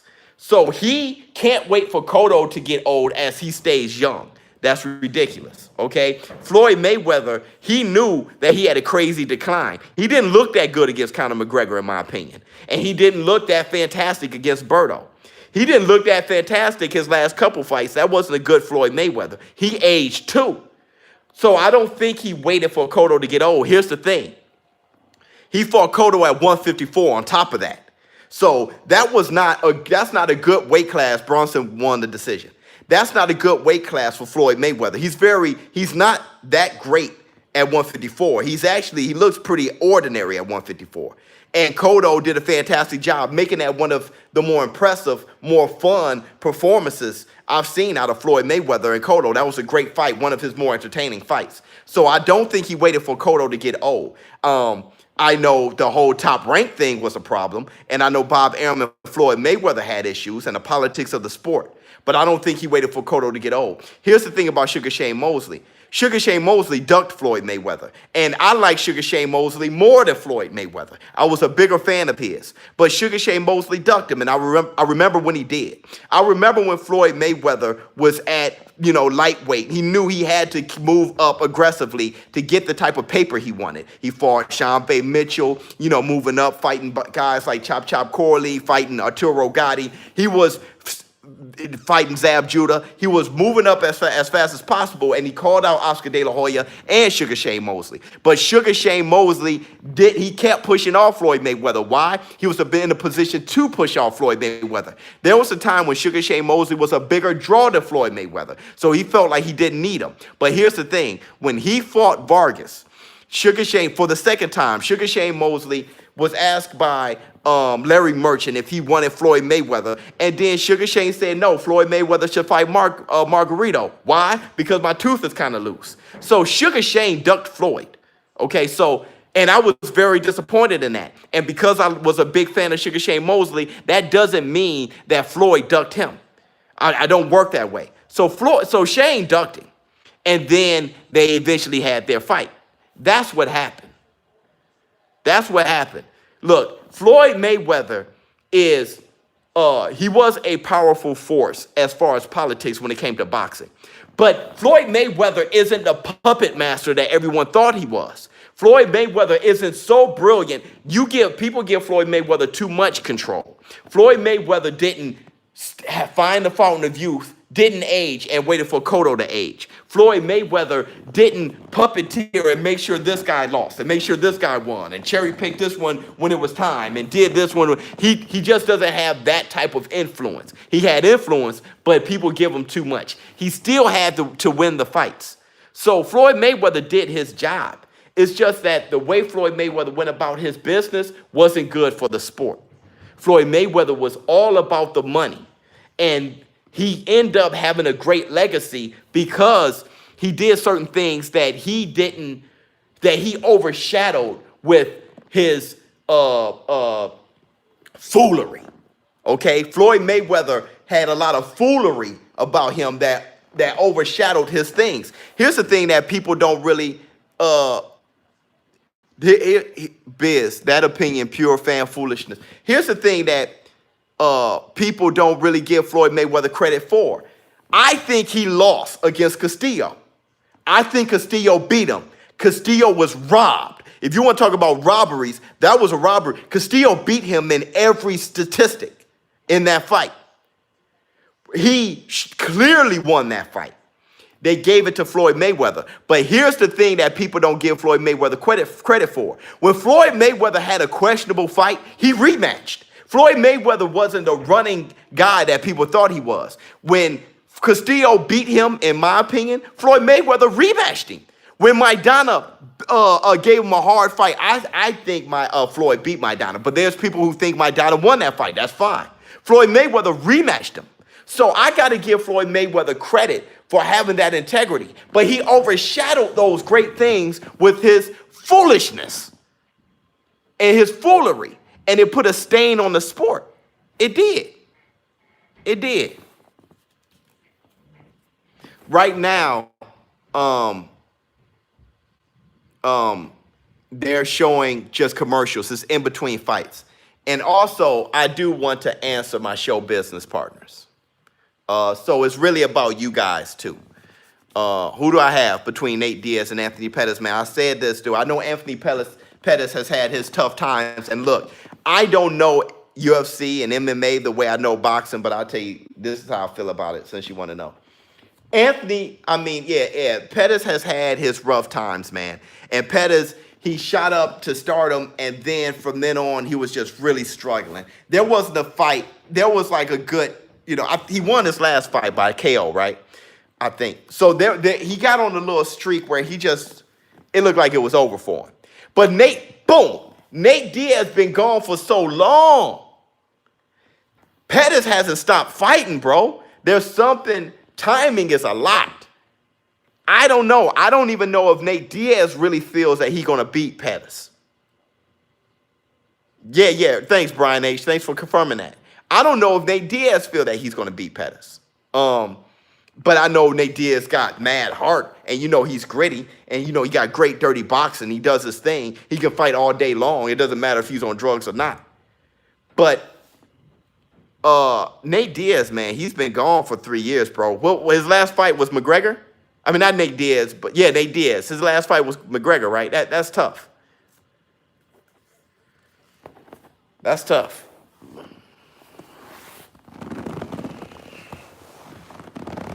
Oh, yeah. Diaz is still a savage. Or is he? Last time I saw him, he was a savage. I ain't seen him in 3 years.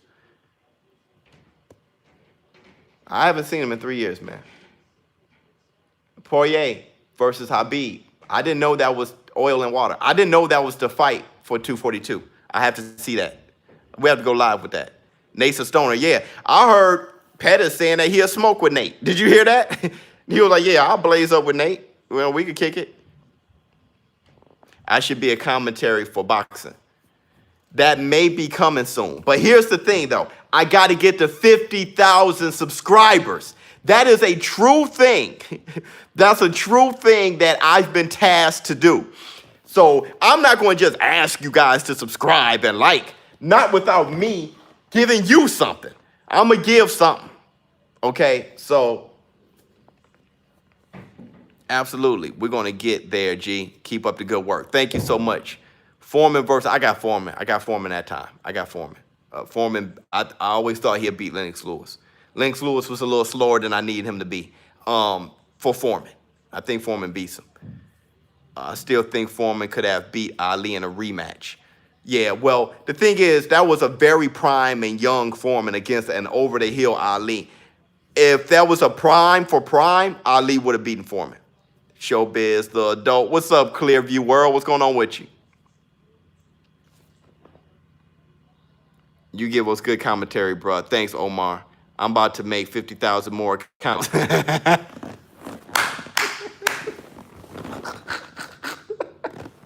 Thank you so much. Oh, doing great, man. Thank you. Brian, thanks, man. No, thank you, man, for showing up. Where's Show Enough? Oh my God, I need to do a Show Enough video. You right. Brian, thanks so much. ShowBizz, when you ref my fights on Hard Knocks, be fair and call them straight down the middle. I'm not. I'm gonna tell you, man. If a fighter pays me under the table, man, I'm calling it unfair, bro.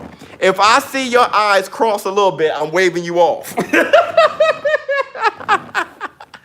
No, I'm gonna say this, and me and Q, we're brothers, man. We're close enough. I think he would be fine with me saying this. I saw myself as a ref, and it was freaky, man. It freaked me out. I saw myself as a ref, and it freaked me out. It was fantastic. It was great. They got my movement down, the way I move, and everything.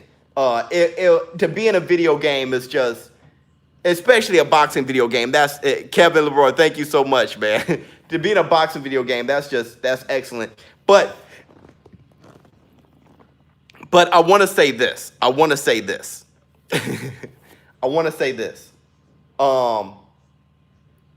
Remember those? Who remember the first images of Hard Knock Nights live? The first ones I announced.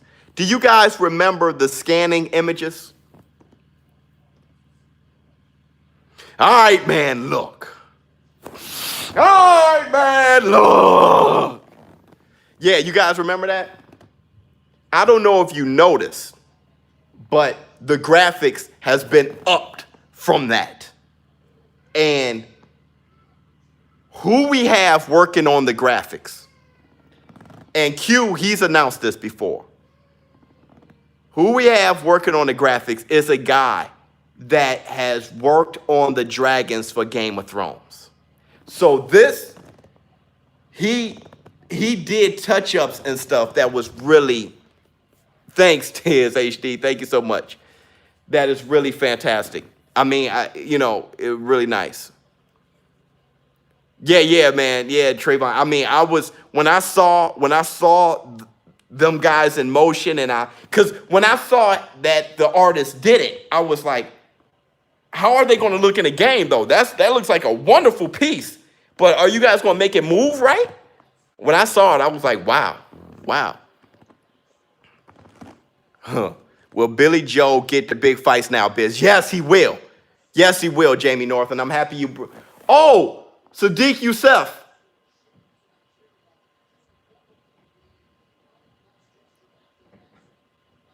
I saw Sadiq lose once. Oh, okay. So Billy Joe Saunders. I think Roy Jones versus Winky Wright. I got Roy, man, big time. I don't think Ricky Wright would come out of his defensive shell against Roy. People forgot how great Roy was. Sadiq. Okay. So anyway, I think Billy Joe Saunders gets those fights, and I think Billy Joe Saunders, man, him against Canelo, bro. I don't know.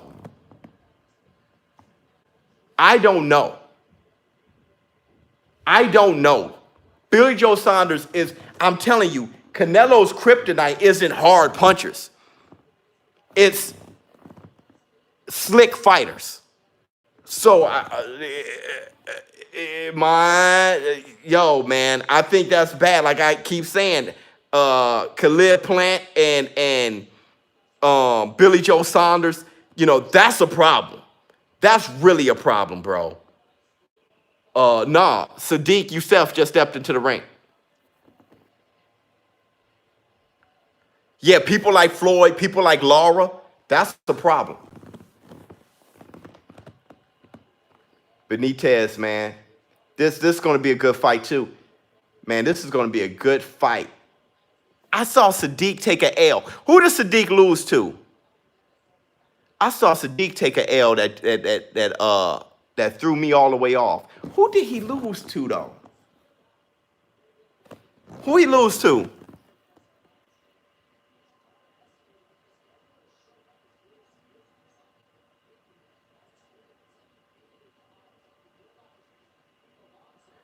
He hasn't lost in a while, but who? I saw him lose.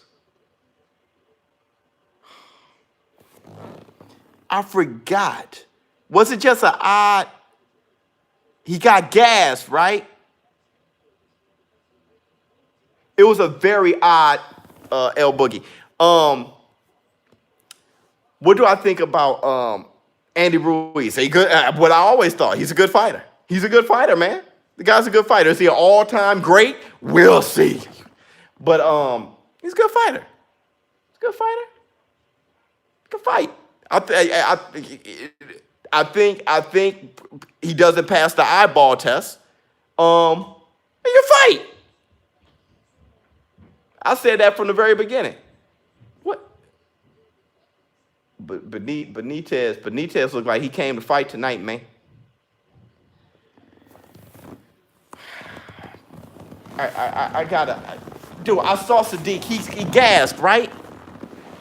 I saw Sadiq look very odd once. It was a while back, and I was like, man, you know, because he looks like Tarzan, but I thought he was fighting like Jane that night.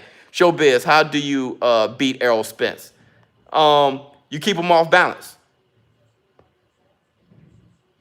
You keep him off balance. You know, you keep spinning Errol Spence. Yeah, don't let Errol Spence do this shit. Don't let Errol Spence go forward, backwards, side to side. You give him angles. Keep him spinning. Don't let Errol Spence throw combinations on you. He's not a one-hitter quitter, okay? Errol Spence, his punch is he beats you with by breaking you down. Don't let him land a bunch of punches on you, all right? So you got to keep him, give him angles. They keep him spinning, keep him off balance. And I think Shawn Porter's going to try to do that. I think he's going to be busy from the outside, and he's going to rush, and he's going to box. Hey, ShowBizz, just wanted to say thanks. The stream viz helped me get through a tough time. It's not much, but I just wanted to show my appreciation. Much love, man. No need to expose the tough time, though, man. If I can help you with that, man, that's more than what you gave there. I understand tough times because, never mind. So, Shawn Porter. I think Shawn Porter's going to try to do that. He's going to try to be busy.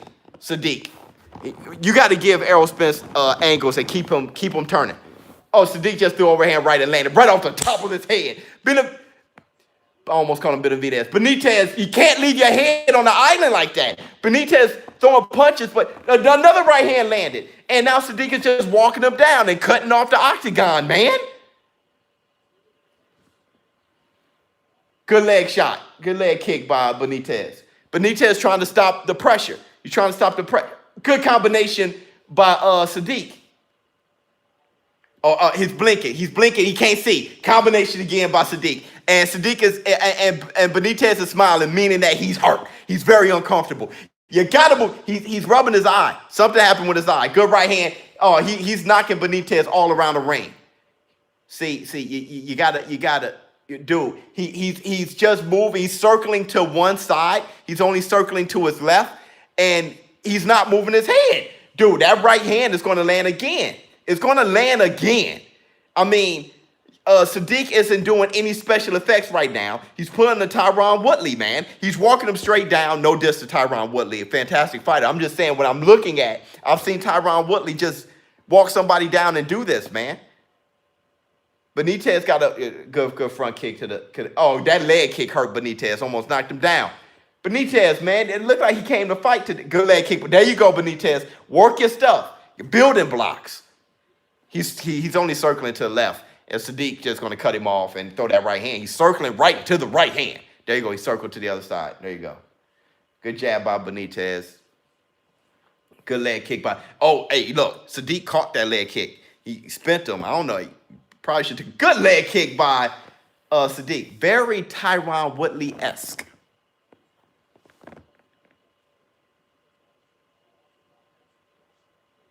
So Sadiq got caught in the big trunk legs he got. Benitez caught him in that inner thigh with a left kick to his left inner thigh.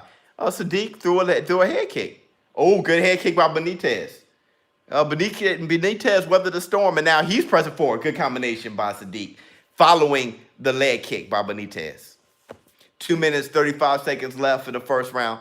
You know. Oh, so Sadiq that's how he hurt his eye. Sadiq is throwing that jab with his fingers. He's pulling a little Bones Jones. He's doing everything. He's Tyron Woodley, Bones Jones with the eye poke. Oh, good 1-2 by Benitez. He dropped Sadiq. He dropped him. Now they back on their feet.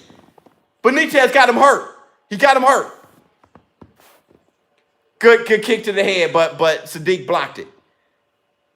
A good combination by Sadiq. Just missed his last 2 punches. Now we're talking. Now this is a fantastic fight. Now let's go, Sadiq. Step forward, Sadiq. Good left hook by Sadiq. Walking him down now. 1 minute, 55 seconds left for the first round. Good leg kick by Benitez. See, that leg kick was the building block by Benitez, setting things up. You know, he may mix it up. You know, get that front foot, change that front foot from Sadiq. Maybe turn him into southpaw because that right hand is landing. Good combination by Sadiq. That right hand is landing on him. Caught that kick by Benitez right on the elbow. Yeah, Benitez bleeding. See, so Benitez got to keep kicking that front.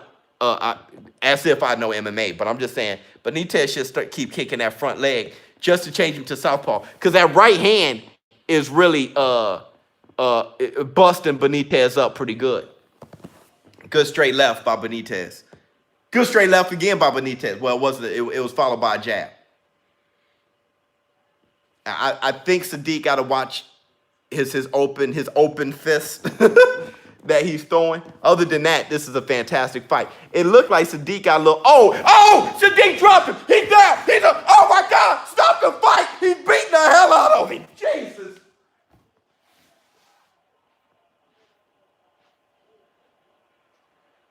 Whoa.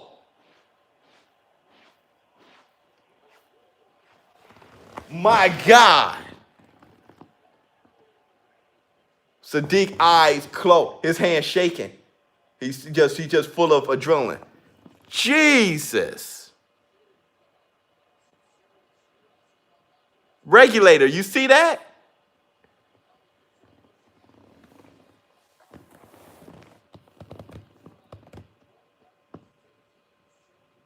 It came out of nowhere. Sadiq's eye swelled up to a closed eye right there. Oh my God.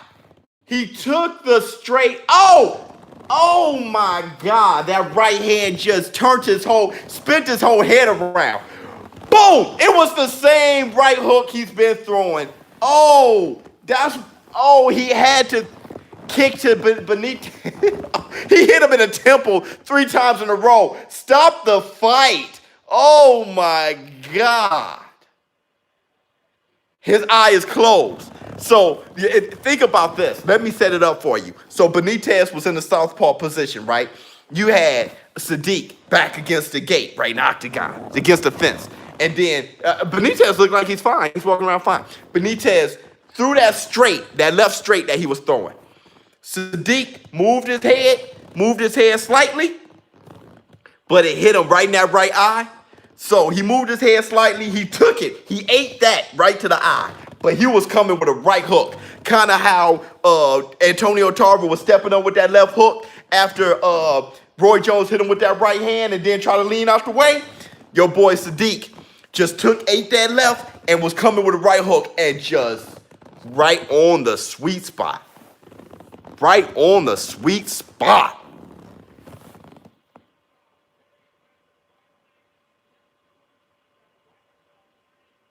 He countered him. See, Benitez was getting good to him. Gotta agree with Joe. Am I behind? See, 10-1. Sadiq is 10-1. There was very good counter, Brent. It was very good counter. He didn't take. Yeah, he sucked up that straight left. Sucked it up. Whoop! Boom, like a vacuum. Look. Boom. He tried to parry it too with the left hand. And that was beautiful.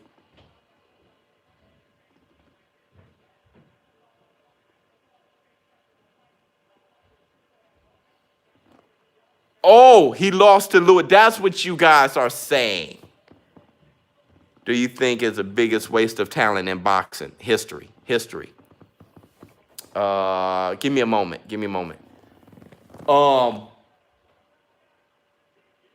Yeah. Fantastic fight, man. Fantastic fight. Tommy Morrison was on PEDs pretty heavy, you know, and the Ray Mercer fight, right? We all know how Ray Mercer knocked out Felix Verdejo. That's a good one. Verdejo, whatever. At Verdejo, that's your boy Lomachenko said Felix Verdejo. He fought him in the amateurs, and he said this guy's going to be a next champion. Come to find out, Felix just partied too much.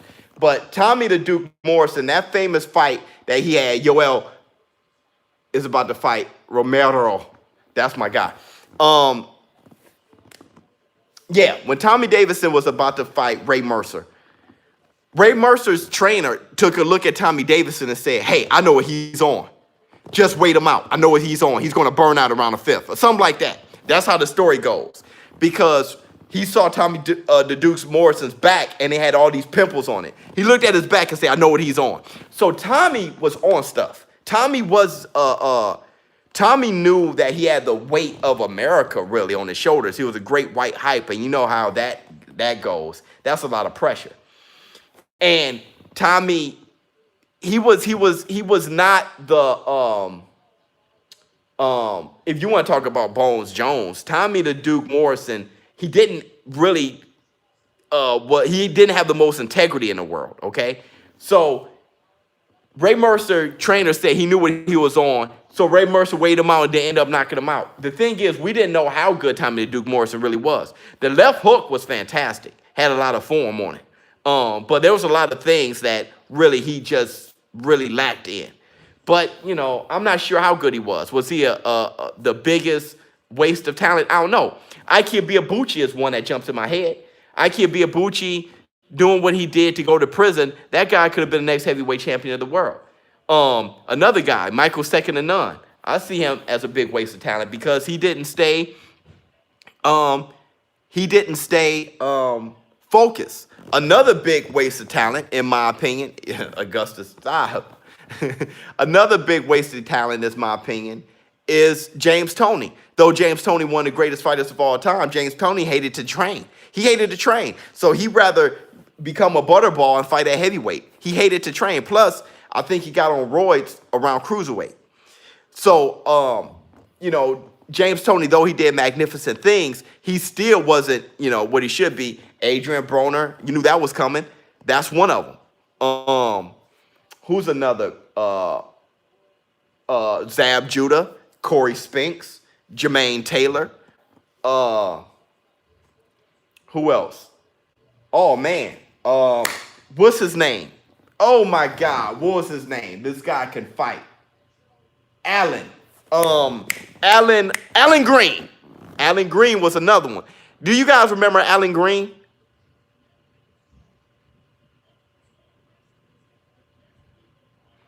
Who remembers Alan Green? Yeah. He can fight.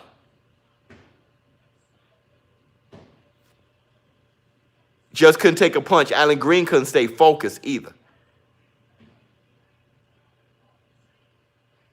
Mayorga wasn't that talented, though. He was all grit. Who else? A great talent that just who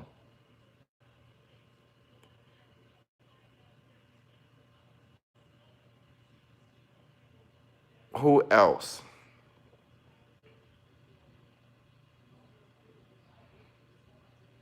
Kermit Cintron, another great talent.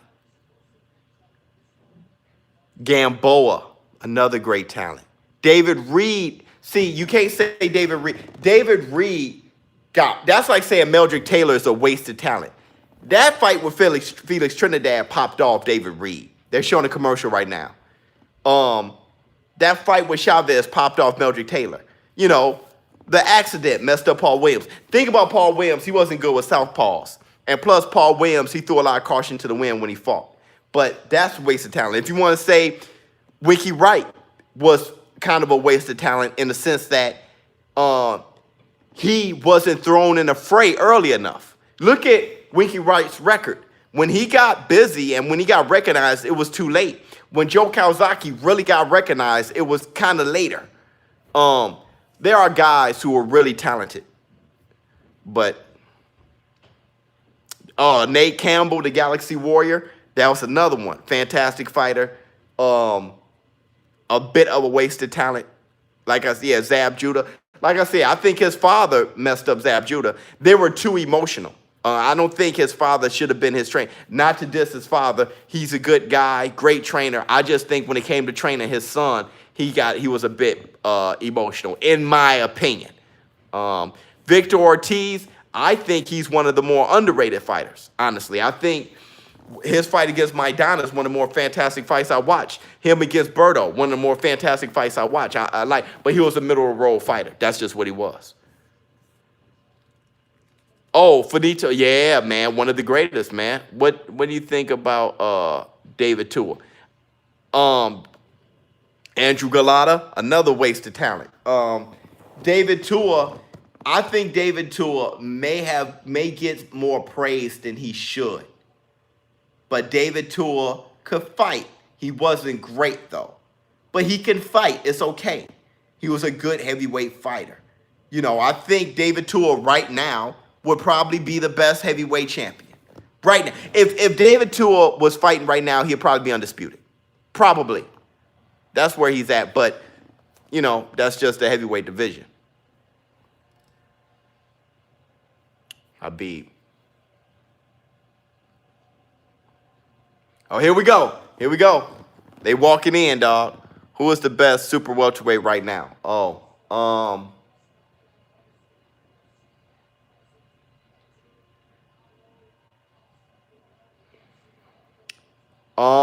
Jamal Charlo. Right now, Jamal Charlo.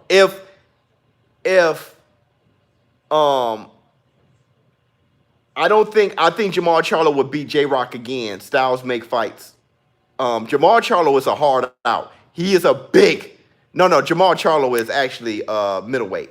Jamel Charlo. He's a big 154 pounder. My thing is this, dude. And Jamal Charlo beat J-Rock, not Jamel. I get that mixed up sometimes. But I think Jamel would beat J-Rock as well. My thing is this, though. I think if Jarrett Hurd gets back focused, he's the best 154 pounder. Yeah, right here. Costa. Man, we'll see. We'll see. We'll see. These boys are two impressive individuals, aren't they? You got Costa by KO. Why? Because Romero just got too old? Romero's getting long in the tooth, man. He's definitely the best at 154, though he got his head almost knocked off by J-Rock. I think he needs to change his style. I think he needs to box a little bit more. He needs to grow. And that... Yeah, Costa's undefeated. Absolutely. But, I mean, dude, Romero, I don't know, bro. This is a good fight. I know Costa feels about time.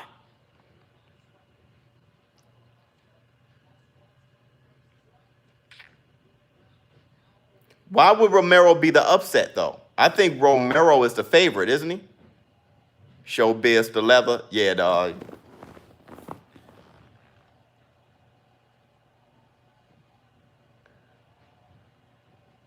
Yeah, Romero's the favorite. ShowBizz adult Riddick Bowe was a waste of talent too. He was. Riddick Bowe liked to eat too much. Hey, hold on. Buster Douglas. Buster Douglas may be the biggest waste of talent. That dude right there was just upstairs. He didn't have it, boy. But once he got that guy that fought Tyson, Mike Tyson, is a problem for everybody. Romero gets a title shot if he wins. He never wasted a burger. Big money coming. 41, what that mean? Uh-oh. Little sensitive.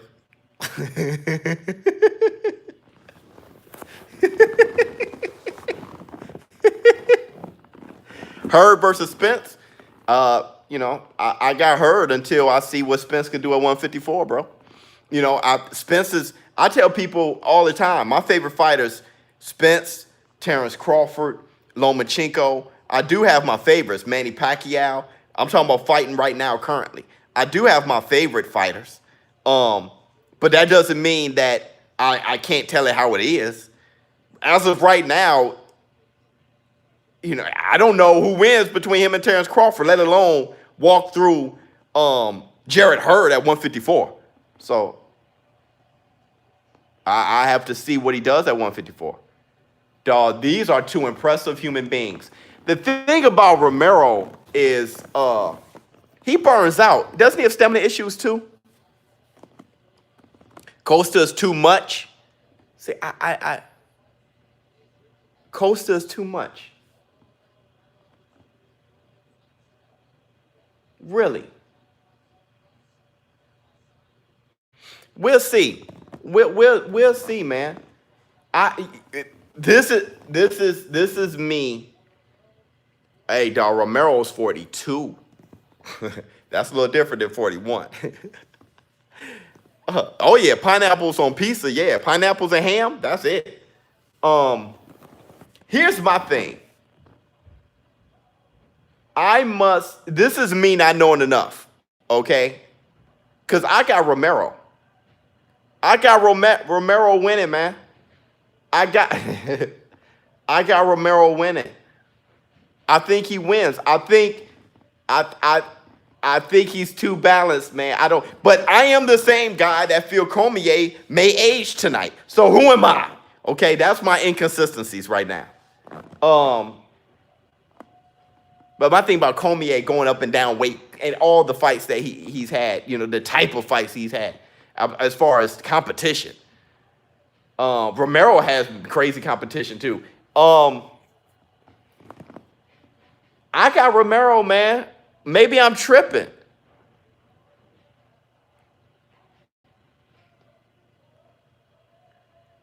Romero, you know who Romero is built like? Romero is built like Rocket from the new Planet of the Apes. You guys know Rocket? The one from the first Planet of the Apes where he, you know, when Caesar walked in with his clothes on and he was just like, like, and he punked Caesar. He's built like Rocket. Look at Rocket and look at Romero. I probably should put that up in the community. Oh, man, I don't like bringing up my car much, man, because I feel like you'll check out Rocket from Planet of the Apes. I don't like talking about it, man. I don't know. I feel weird. So, okay, here we go. Round one.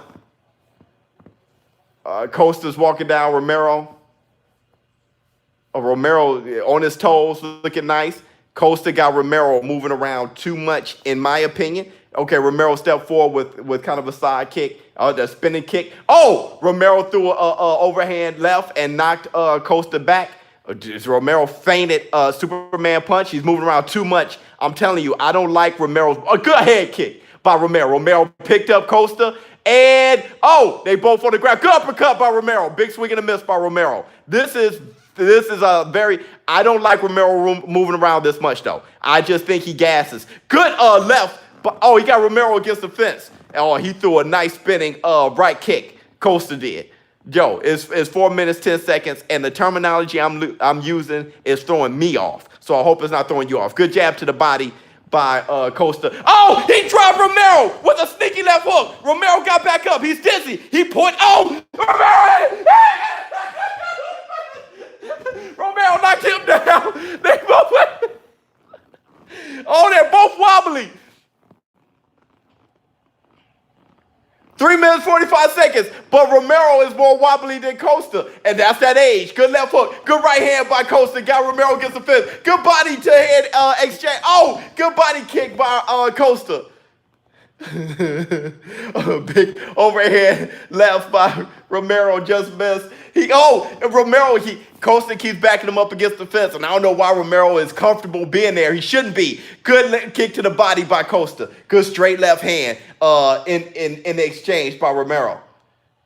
Romero switched back to orthodox. Now he's back to southpaw. Good jab to the body by Costa, because Costa knows, go to the body. Good counter combination, by Costa. It was like an uppercut, then a straight. Oh, good left hand. Good left hand again by Romero. Good front kick to the body by Romero, but it was parried by Costa. Oh, spinning back fist just missed by Romero. And Costa got him against the fence. Oh, they exchanging left hands. This is insane. And Romero is fighting off the fence like nobody's business. He's fighting off the fence like Muhammad Ali rope-a-doping. He throwing this feint. And, oh, good. I don't know if Romero got any answers, really, other than this wild left hand that he's throwing, and that may be enough. Good straight right hand by Costa. Oh, Costa threw a combination, and he hurt Romero. Romero looked at, he's just not there. Like, his feet, he's just wobbly. Dude, it takes nothing for Romero to get gas. Good flying knee. Oh, good combination. He got Costa going backwards. Costa smiling. Good leg kick. Good knee to the leg. Oh, wait. He hit him in the balls. He knee Romero twice in the balls, dog. Yo. It was two knees. It was two knees to the family jewels, dog. He kneed him in a coin purse. That shut everything down. The fight is going to be over, Joe. The fight, let me tell you, Romero he need him twice in the coin purse. Wait, hold on, that knee wasn't bad. It was right above the cup. It was right above the. You know what though? It doesn't have to land flush. It doesn't have to land flush. All you need to do is, what did Eddie Murphy say? All you got to do is graze the nuts. You ain't got to hit it flush. Just graze them, and I swear you're in tears. Look at Romero. A knee, I think it just grazed him. It just grazed him. Yep, right in the coin purse. Yeah, take everyone, dude. Take all of it. I think his receding hairline went back like 3 more inches. After that graze, his receding hairline went boop. Romero's nuts got cracked. I need mods. Oh, no, we got BK. Gentleman's game, what's going on with you? He gets 5 minutes. He better take every bit. He's trying to adjust his cup. Yo. Yeah, see, the knee landed on his stomach, but when it came down right in the coin purse. Romero was like, BK, they said you're not doing your job on the mods, man.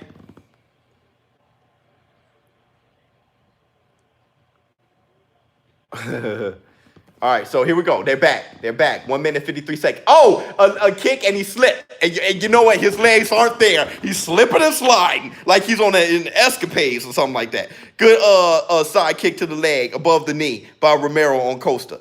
Dude, Costa's throwing that knee again, and that feint to the knee was enough to make Romero went for every bit of that feint.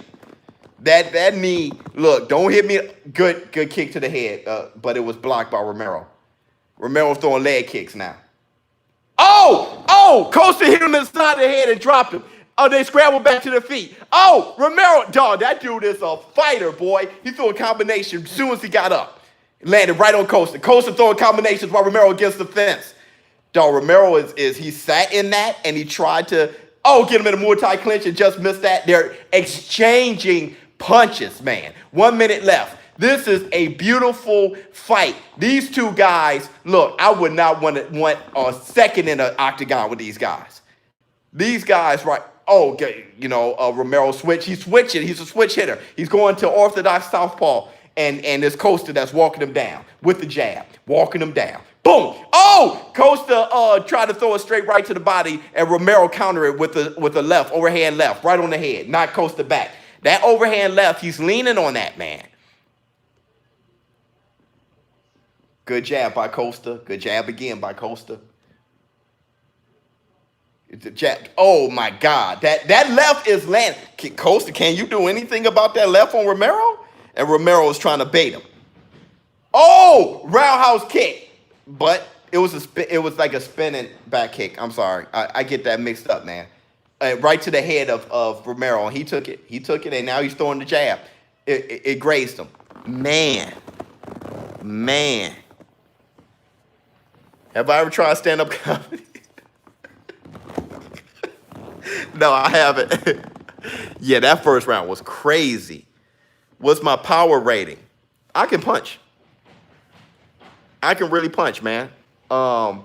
Great color. Thank you. Versus Amir Khan. I can really punch. My problem is I'm a bit stiff, and my feet and my arms and legs don't work together well all the time. I look like Romero once I get a bit tired.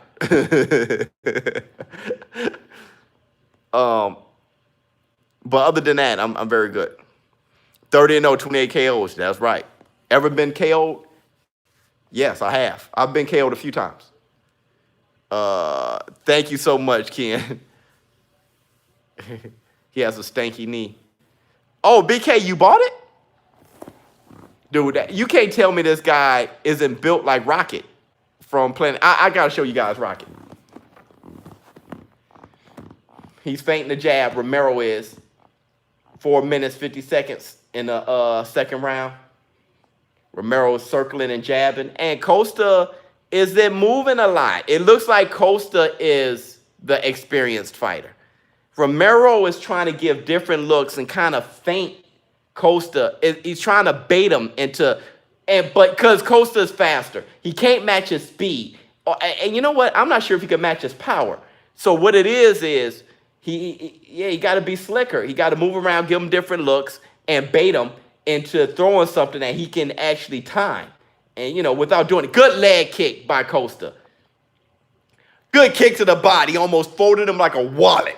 Oh, you know what? And guess what? Romero caught that kick to the body, and then he countered with the right hand. Straight right hand, right down the pipe. Good punch to the body by Romero. Now Romero's starting to, pull a little Joe Louis, parrying and jabbing, feinting, head movement, trying to give him a different look. He's doing a lot of wasted energy, and a good combination. Left hook that landed on Romero twice by Costa, and Costa bounced, and Romero's bouncing around. That 42, man, that 42. I really have Romero winning this fight, Joe. Look at the jab by Costa. Somebody said Costa was just too much, and Costa's just kicking his ass. Romero is banging with him. Costa drew a combination while Romero against the fence and was just, I don't know how Costa isn't winning this fight. He's definitely running away with it. Good straight right by Romero. Good kick to the, can you throw that? It was kind of like a backhand. Romero hit him with a backhand jab. Oh, see, Romero is trying to pull what Ali did to Bob Foster. He got hit, and he acted like he was more hurt than he was. He's doing whatever it takes to make Costa throw punches. He can't punch with him. He has to catch him in an exchange. He has to time him. He's throwing feints to the body. Good kick to the leg by Romero. I mean, what else is Romero going to do? He definitely isn't going to go for a takedown. What is he going to do? Good up jab by Romero. What is he going to do? Good jab again. Good jab again by Romero. I mean, really, hopefully Costa tires himself out. I don't know. Because right now, Costa looking like your boy, man, Victor Drago out here, man. He's like walking him down and just throwing haymakers, man. And I mean, without tiring. It's 2 minutes, 20 seconds left in the second round. Romero is very, trying to be like water. He's trying to be like water, man. He still has an opportunity here to win the fight. He's hitting with a great jab, dude. The headache concussion tomorrow is going to really suck for both of those guys because they're catching some good shots to the head. They are. And Costa's walking around with his mouth open. But still, how is Romero going to take advantage of that? How is he going to take advantage of that? Romero is switching back, orthodox southpaw. 1 minute, 40 seconds left in the second round. All that trap, his whole, everything above his shoulder is one unit. From the top of his head to his shoulders, Romero. All that is one block. He can't even move it. He just, He just, he looks like Manny Faces from Masters of the Universe. He looks like Manny Faces, dog. Good combination by Romero. Romero got his tongue out trying to taunt him, but that means he's tired. He's throwing this weird jab. He's looking like Apollo Creed in a 15th round against Rocky in the first fight. Good kicks to the body by Romero. Costa is taking a break, but the strikes that Romero is landing aren't that significant. It's like a flicking jab, Costa's mouth open. Romero, you know what he's being? He's being the old man. He's being the old wily vet. He's pulling the Anderson Silva. Good straight right to the body by Costa. He's sticking his tongue out. Oh, good overhand right by Costa, and Romero ate it, and now he's still throwing combinations. He's sticking his tongue out. He's moving in a very awkward, very cocky way, sticking his tongue out all the time. Throw more punches. Come and get me. And he's trying to make this young guy overzealous, okay? And he's throwing great counters, and he's trying to make this Costa just outpunch himself. He's now Costa's mouth is bloody, boom, and then a takedown by Romero. I'm looking at it. Costa threw an elbow on top of his head. Yeah, that was the end of the round. Romero got a takedown.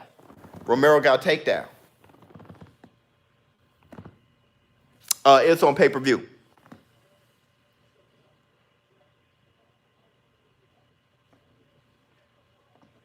Yeah. That's just Warrior F. Oh, don't forget, you guys, you want a chance to win any of these pops.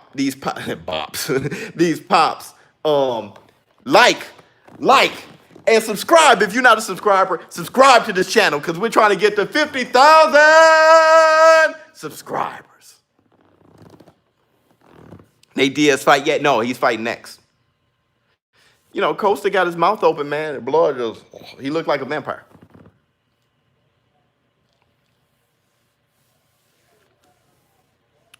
You're doing it right now. Much love.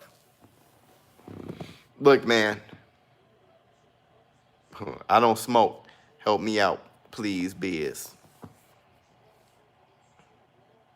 I think Romero was kind of taunting with the fans, and they didn't show it, but the crowd was going crazy. Good jab to the body, starting off by Costa. Final round, 4 minutes, 54 seconds. They just walked out. It was Costa, throwing the first shot.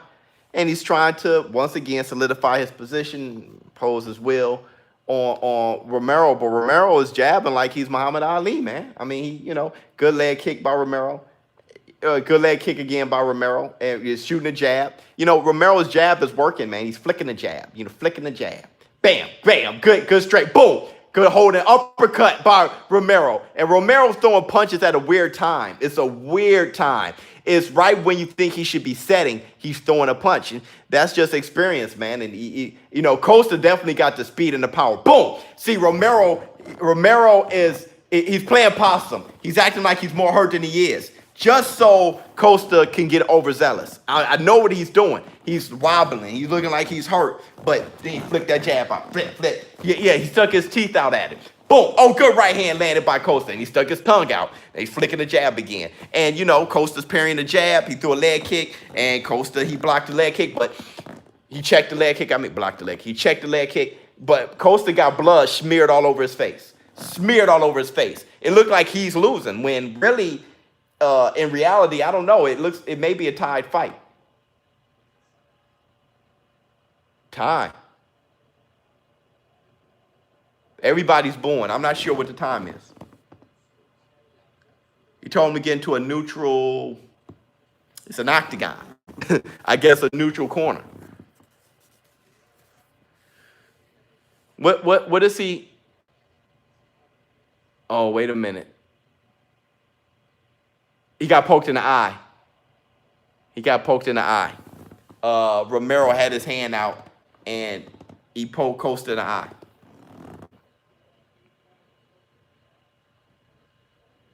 Costa said, I can fight. And, man, Costa looks like he got beat up. Yeah, my voice is in the game. Costa looked like he got beat up, bro. He looks like he's getting beat up. Costa came out swinging, but it got disrupted by Romero's jab. And I'm gonna tell you, the punch of the fight is Romero's jab. It's a very effective flicking jab, but I'm not sure how you judge that here with UFC. If this was boxing, Romero would be, I think he'd be winning. 3 minutes, 10 seconds left in the third round. I like Romero's blocking like this here. Sticking his tongue out. Boom. He's pulling the winky right, left, right. He's bloodying Costa up pretty good. Costa's throwing this heavy, modified punch right to the body. It's like a straight right hand. Good overhand right by Costa. And Romero is walking him down, flicking the jab, blocking the kicks to the body, and another good strike to the head. Another strike again. Bam, bam. 1, 2. Romero is really if this was boxing, he'd be beating the shit out of him, bro. Like, honestly, he is really pummeling him with this jab, the straight right hand. Now he's walking Costa down, hitting him with 1s and 2s. And Romero, he's blocking his leg kick, and now he's suckering him in. Oh man, Costa tried to throw a left hook to kill Romero. Romero just dodged it in a Philly shell, actually. Yeah, I like Costa getting the crouching, very Archie Moore-esque type of good double jab by Romero. Oh, back fist just hit Costa, knocked him off balance. Dude, 2 minutes. I'm gonna tell you, man. You count that takedown from the last round, and he's holding and hitting, just killing him. Holding him, catching him uppercut. And Costa wanted to lean on the ropes a little bit, but Romero brought him out to the center of the ring. And good left hook landed by Romero. And Costa did this. Good uppercut by Romero. Romero's kicking his ass. Now they both put their hands behind their back, and they're taunting each other. And you know why Costa's doing that now? Because he's lost confidence. He's a little bit insecure. Oh, good elbow by Romero. Hey, bro, this is a hard fight to judge because for me it is. But Romero, he is running away with this round in a major way. And when you count that takedown in the last round, Romero hit him with a right hand and then backhanded him. Boom, good uppercut. He got Costa against the fence. And then Costa wants him to come up to the gate, but Romero's like, nah, you're gonna stand on your own too. 1 minute left in the third round.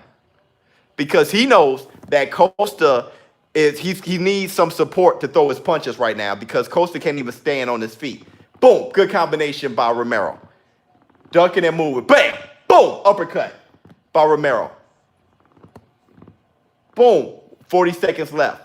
Oh, good front kick to the body by Costa. Good leg kick by Costa. Oh, boom, and you know what? Romero caught it and then kind of chased him down, and now Costa got him against the fence where he wanted him. Romero got him in a Muay Thai clinch, let him go. 24 seconds left in the third round. Good combination by Romero. 20 seconds left. They both in a clinch standing. And hey, look, whoever boom, a takedown by Romero. Oh, a transition by Costa, and now they're back on their feet. Hey, man. Oh, spinning back fist. Just, it landed, but not clean by Costa. Fantastic fight. Fantastic.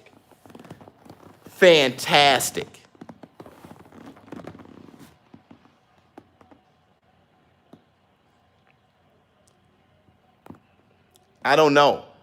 Which fight is this? This is Romero against Costa. Fantastic fight. That's the thing about UFC, man. You can have, man, God, I need to cover more UFC. Let me see. I need to get a little bit more exposed. Diaz or Pettis? I know. I got Pettis. Romero won. Is the Luis Ortiz of UFC? I stopped drinking. I gave up drinking over a year ago. The best fight, the best in UFC is sanctioned. So, they don't have what boxing has.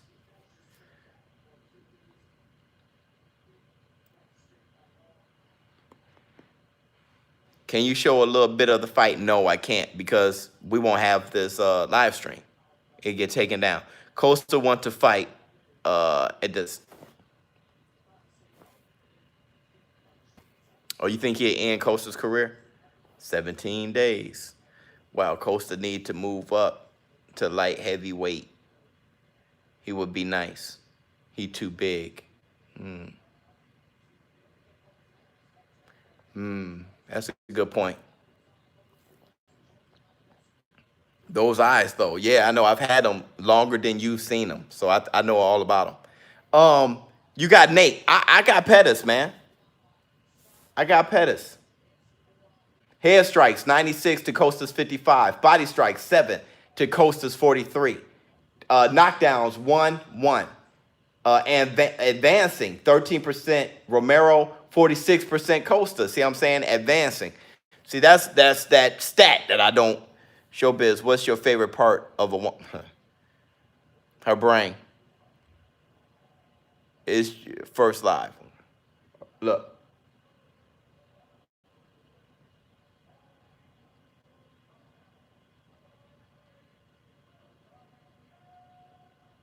Unanimous decision? Costa.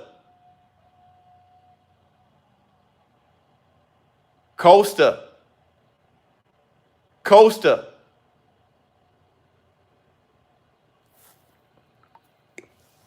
Costa.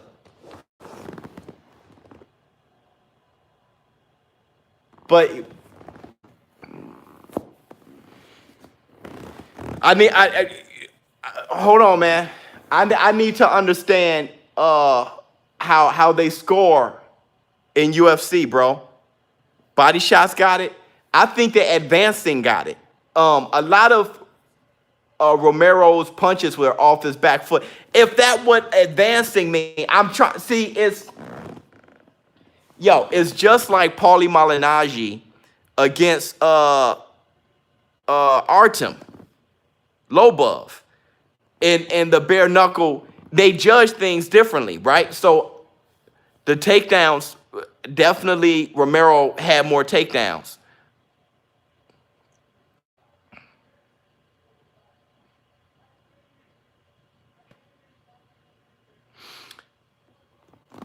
Yeah, I did too. I saw Romero walking down Costa for a full round and a half. Who controlled the octagon more? Octagon control.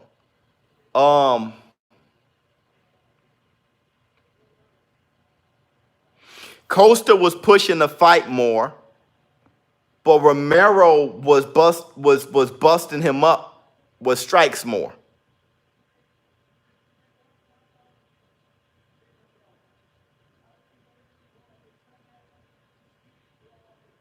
Romero got tobbed. Man, I haven't been tobbed in a long time. I think they score more on aggression too. Right, that's how I'm feeling, Brent. Unanimous. It was unanimous by 1 round. That's unanimous, right? Yeah, all judges scored at 29-28. After Wilder, who does the U.S. have to replace him? I don't know. Do you consider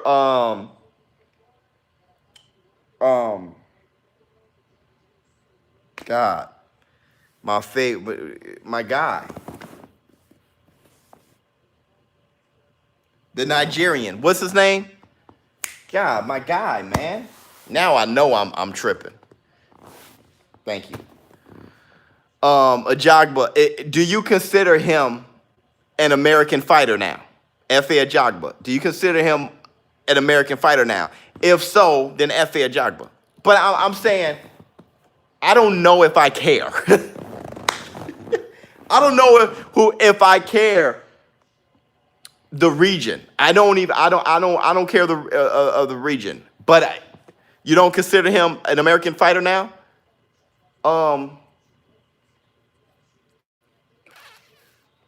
Is Adam Kalnaki an American?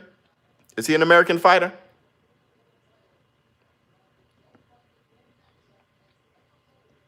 Here comes the Anthony Pettis fight against Nate Diaz.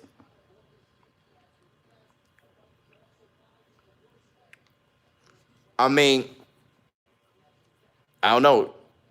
Yeah. When it comes to American heavyweights, I guess nobody. If Efe Ajagba isn't pretty much fighting in the States and considered then I know he's African, but I'm just saying, if that's the case, America doesn't have anybody. You live in England, you'll always be Scottish. I live in England and I'll always be Scottish. Who was more efficient to you? I think Romero was more efficient. Thoughts on McGregor punching an old man in the pub? I think he's a fighter who I would have to know what happened. I think he's a fighter doing fighter shit. Look here, dog. I tell people all the time, man. When I see a tiger or a dog or a murderer or a rapist or a school teacher or a child, if I see a child doing child shit, a teacher doing, when I see a fighter fighting, bro, that's his instincts. They solve problems with their fists. So I just be like, hey man, that's what happens when he needs, you can't poke at him, and he needs the right people around him. Why is my stairwell so close? Why are you look so serious? Why are you looking into? I see it's not even that close. I see the arm rail, but I don't. It's normal. I don't understand. Acceptable in the ring, not in society. So they tell us. Of course, you can't. If somebody calls you the B word or talks about your mama or say they do this and do that, some people handle it differently than others. There are some people that truly piss them off to where they cannot, they have no other option in their mind but to knock your teeth down your throat. So it all depends on how you handle things. And when it comes to fighters, they choose that profession because they're good at it. And they like punching people's teeth down their throats. And they don't mind punches being thrown at them. So there are a different breed of people who got to be handled differently. You know what I'm saying? So those type of people, you don't poke at them thinking that you can bang with them, or you don't cuss at them. And number two, you make sure they have the right people around them to talk them out of certain things or to diffuse certain things from happening. That's what it is. But when you have a fighter leading the show, check this out. Do you guys remember Sin City? Who remembers Sin City? In Sin City, when they brought up Marv, they said the problem with Marv was born in the same time. He's really a warrior from the medieval time or something like that. That's what these fighters are.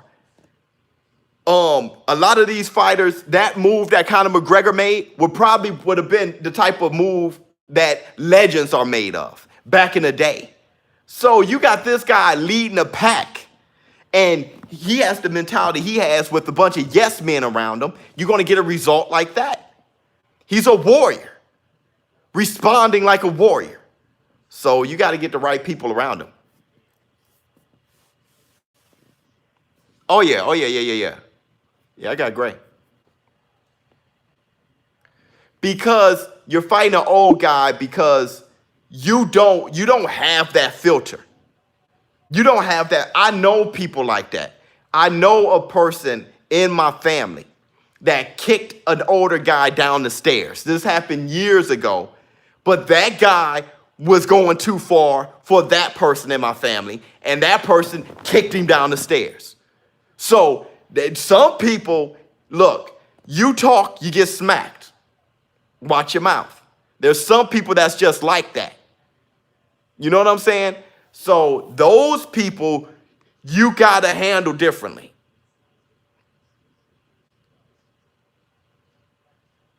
He got a kid. Some people don't have that. That's how you are. You're somebody who thinks like that.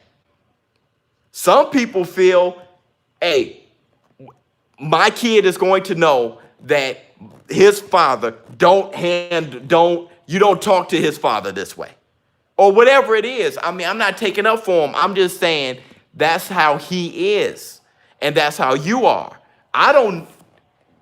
Nobody's right or wrong. Yeah, there's people that's like that. There's people that's like that. I'm gonna tell you this. I'm gonna tell you this. The only problem I have, why white women smell, the only problem I have, somebody get him out of here. The only problem I have is this. If Nate Diaz is coming to the octagon, the only problem I have is this. If you're somebody who talk trash and can't handle trash talk back to you, that's the problem I have. Okay? And if he couldn't handle that, that's the problem I have.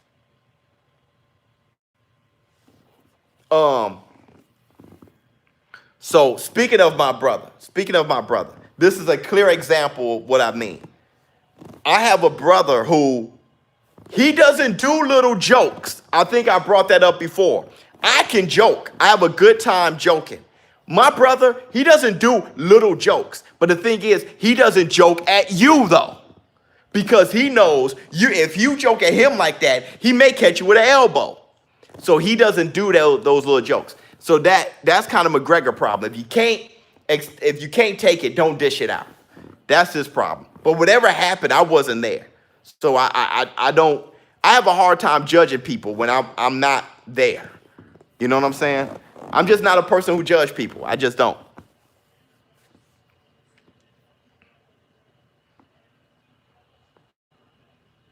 I don't know what happened.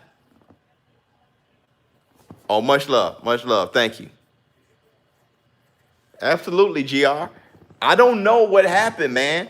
I've had people tell stories about me and a situation that didn't go down close to how I saw it.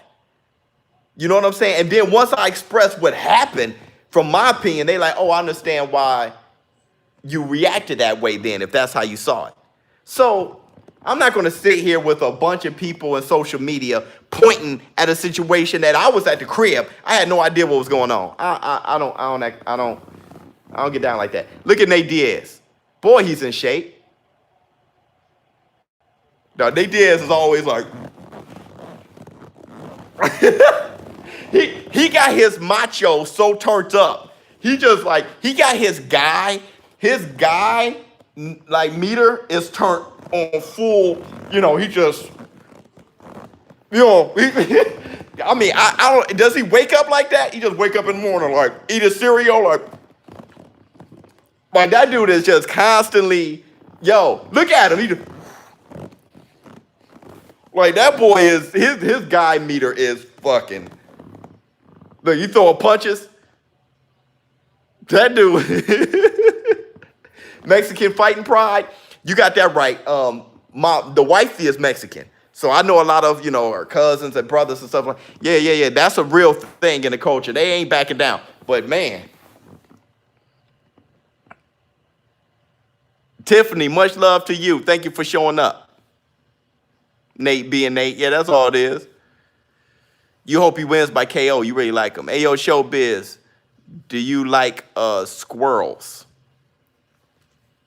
I'm going to answer that question because I know you're trolling, but I'm very analytical like that. But one of my favorite things, you guys remember Inglourious Bastards? And when he was just like, if a squirrel were to run in here, he is a rodent, isn't he? Remember that? When he was like, the only thing that's different between a squirrel and a rat is the tail. Remember that? I love that because I never looked at it like that. Do I like squirrels? I hate your question. That's that's pretty much where I'm getting to. Raymond, take much love. Nate Diaz can say the N-word. I don't know what that means. ShowBizz the fan, the exterminator. ShowBizz the exterminator. Look at Nate Diaz come walking in. He took his shirt in on his way. You know, they don't like each other, do they? Nate Diaz and Pettis, they don't like each other. I got Pettis, man. I have Pettis because maybe I'm factoring myself in there too much, my shortcomings. I think I'm factoring my shortcomings in there too much. ShowBizz is Quentin going to. I'm because I remember me not mixing it up for a couple years and throwing myself in jiu-jitsu and being like, I ain't ready. You know, it took me a while. You know, I don't know. I had those shortcomings, so I guess I feel everyone else shares them. I don't know. But when you're gone for 3 years and you're just smoking weed and you're like, oh, all 3 years. You know, but who knows? Who knows what he's been doing? He could have been sparring with, I don't know, Keith Thurman. Keith Thurman. I would love to see Keith Thurman, like Keith Thurman walking down the street and Nate Diaz, like two totally different opposite guys. Just Nate Diaz and Keith Thurman step in the bar.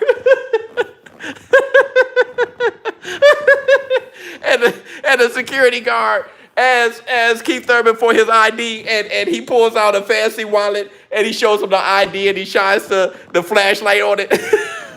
And Nate Diaz, where's your ID? He's like, this is my ID. They let him in. Like ID. Oh my God. Oh, and then of course Anthony Pettis is gonna run around the octagon and kick himself off the fence. Like, I'm gonna do that again.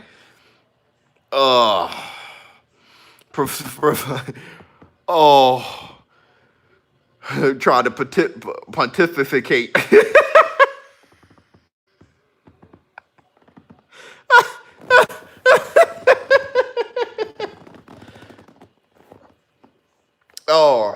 Dog, that was way too. I had to cut the cancer on that one, dog. I think I could laugh at that idea all night. Dog, the sound of this leather.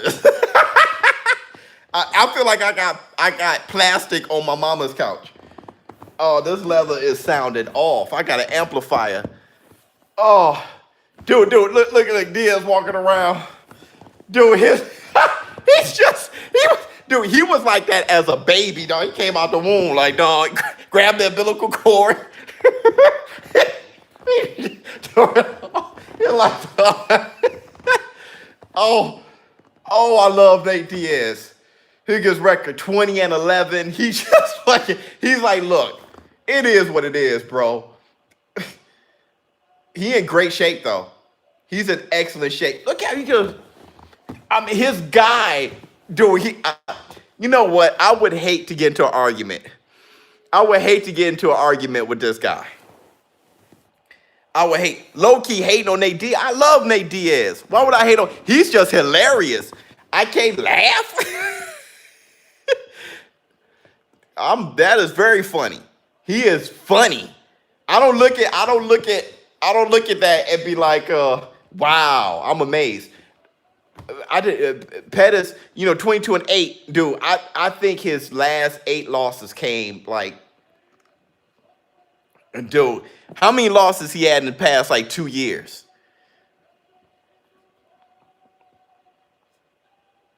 He got that Showtime tattoo. He pointing in the back. Definitely a showman. He's definitely a showman. He tries a lot of things. This fight may be just very grueling. What's up, girl? Thanks for that. She always blowing me a kiss, man. Nate Diaz in great shape. They're both in great. Dude, they train very hard. for this fight, bro. I'm going to keep it a buck. Round one. Why did someone tell me this was a 5-round fight? I was wondering, how is this a 5-round fight? There's no way. It ain't a championship. Like, all right, 4 minutes, 45 seconds. I don't know who told me this was a 5. And I almost believed it. No, Nate Diaz is just, so Pettis is circling to the left. Nate Diaz, he's doing his taunt. He got his arms down. He's like, I'm not going to chase you, dog. You know, he's feinting the jab. He's switching the southpaw back to orthodox. Front kick almost knocked Pettis through the octagon. And he's throwing dirty good counter by Pettis. In the middle of Nate Diaz punching. That slowed Nate Diaz all the way up. Nate Diaz looking very sloppy. Good leg kick by Pettis. And you know what? Pettis is standing in that fire and he's throwing punch. He found out that he got Nate Diaz out time. He's throwing punches within the exchange. He's throwing leg kicks just to keep busy. Now he's circling, which is not. Oh, good combination. They both landed on each other. Now Nate Diaz got him against the fence. They got him clinched. Oh, now he's holding and punching. There you go, Nate Diaz. Clinching, holding and punching. He put his foot in the right spot outside of Pettis' leg, so Pettis can't trip him. And there go Nate Diaz using his size, using his strength, using his weight, got him pressed against the fence and hitting him with little shots. And Pettis is exerting energy, trying to get out of there. Good knee to the head Pettis got hit. Good body shot by Pettis. Almost folded Nate Diaz all the way over. Now they back. Stand up striking. 3 minutes, 20 seconds left. Nate Diaz walking in a circle, kind of taunting, kind of looking good like a stroll in the park. I don't know if Nate Diaz, okay. Nate Diaz, that body shot threw him off because Pettis is walking him down and Nate Diaz is, good kick to the head by Pettis. He blackened his eye. Nate Diaz got a black eye right now. Is that a black eye? Or is that just Nate Diaz? What is that? Now Nate Diaz is walking Pettis down. When Pettis is circling, that's when Nate Diaz feels good. When Pettis on his toes and moving, Nate Diaz and Pettis is taunting and moving around and giving him different looks. And now Nate Diaz is taunting. They don't like each other. Nate Diaz switching from that southpaw to orthodox in the stance. Good combination by Nate Diaz. Got him in a Muay Thai clinch. Gave him a knuckle sandwich right against the brow. And Nate Diaz still got him pressed against the fence. And that's what he's going to do against Pettis. If he can keep a hold on him and do some dirty boxing, keep him against the fence, I think that's looking good for Nate. He's controlling it right now. The most significant strike, I think, has been landed by Pettis. But Nate Diaz is doing a good job, like kind of walking him down and trying to smother him. And Nate, with so much confidence, I don't know. I think Pettis will have to land a big shot, which can definitely happen. I mean, he's landed some good ones already. Good right hand by Pettis. 1 minute, 50 seconds left in the first round. I think Pettis would be very upset if he lost this fight. Because I think somebody said Pettis may quit. I think he felt good counter knee. But, Nate Diaz got Pettis on the ground. He got him on the ground.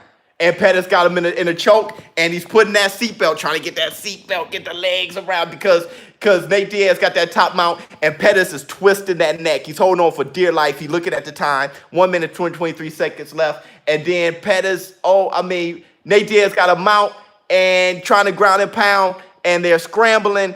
And I think Pettis is trying to get an arm bar and up full mount by Diaz. And Pettis is looking at the time. I think it's 1 minute left. I think Nate Diaz controlled the round, man. I'm going to keep it real. And ground and pound by Nate Diaz. He gets elbow. Look at that. I love that. He just elbowed in his eye. And Nate Diaz, shoot. Pettis gave him his back. Nate Diaz got him mounted from the back, and he's going for a rear naked choke. And he got the hooks into the body, and he scrambled, and he got out of it. And Nate Diaz got him full mount. Great groundwork by Nate Diaz. Great groundwork, man. This looked like some Conor McGregor 1 type shit. 30 seconds left. And he got him from the back, got him mounted on the back, and he's trying to land these punches. He's trying to go for the rear naked choke again, and it's not really working. Putting the hooks in. He's punching, ground and pound. From the back, though. He got that car seat type of feel. I don't know what to call it. But Nate Diaz is on his back. And he has Pettis' back. And he this first round goes to Nate Diaz. Nate Diaz controlled the first round, and Pettis doesn't like it so much. He doesn't like it so much.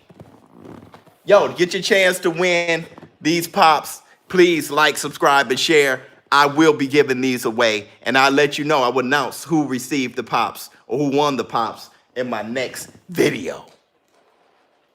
A leg triangle. Okay. It's called a leg triangle. Brian said, Diaz is too tough. I'm telling you, Biz, I feel you. Diaz don't look the same.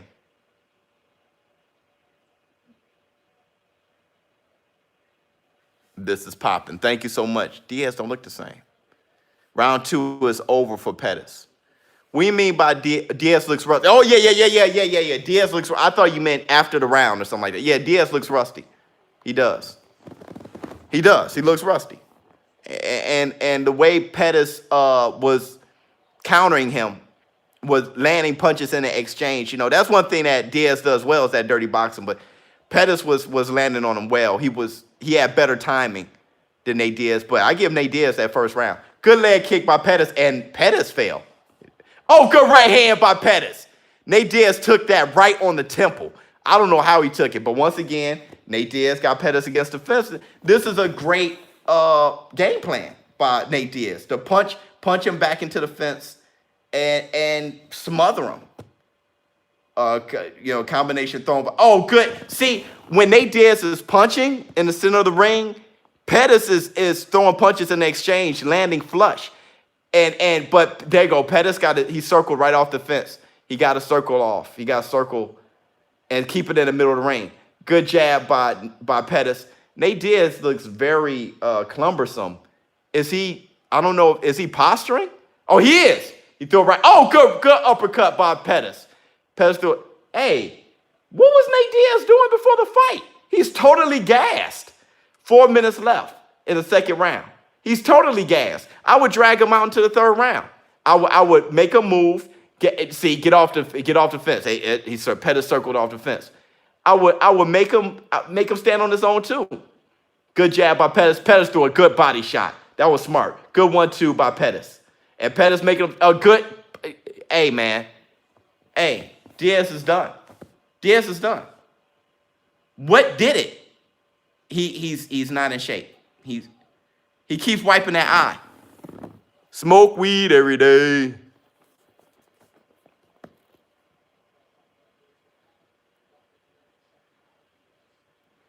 Nick or Nate? Oh man, I was, you know, I really liked Nick. I really liked Nick. Nate's drunk. Yeah, something's up. Something's up. I really like Nick. I haven't seen him in so long though. I really like Nick though. Oh, good jab by Pettis. It's kind of like the Klitschko's. Oh, good right hand. Oh, it was a right hand by Pettis, and then he threw a roundhouse kick. But that roundhouse kick just missed. Pettis got a lot in his arsenal. I thought, you know, just the tools that he had and the fact that he's been fighting, I thought that was going to be the key here. Good right hand by Nate Diaz. Now, Diaz got him against the fence again, but Pettis going to make him stand on his own too. Good body shot by Pettis. A good jab by Pettis.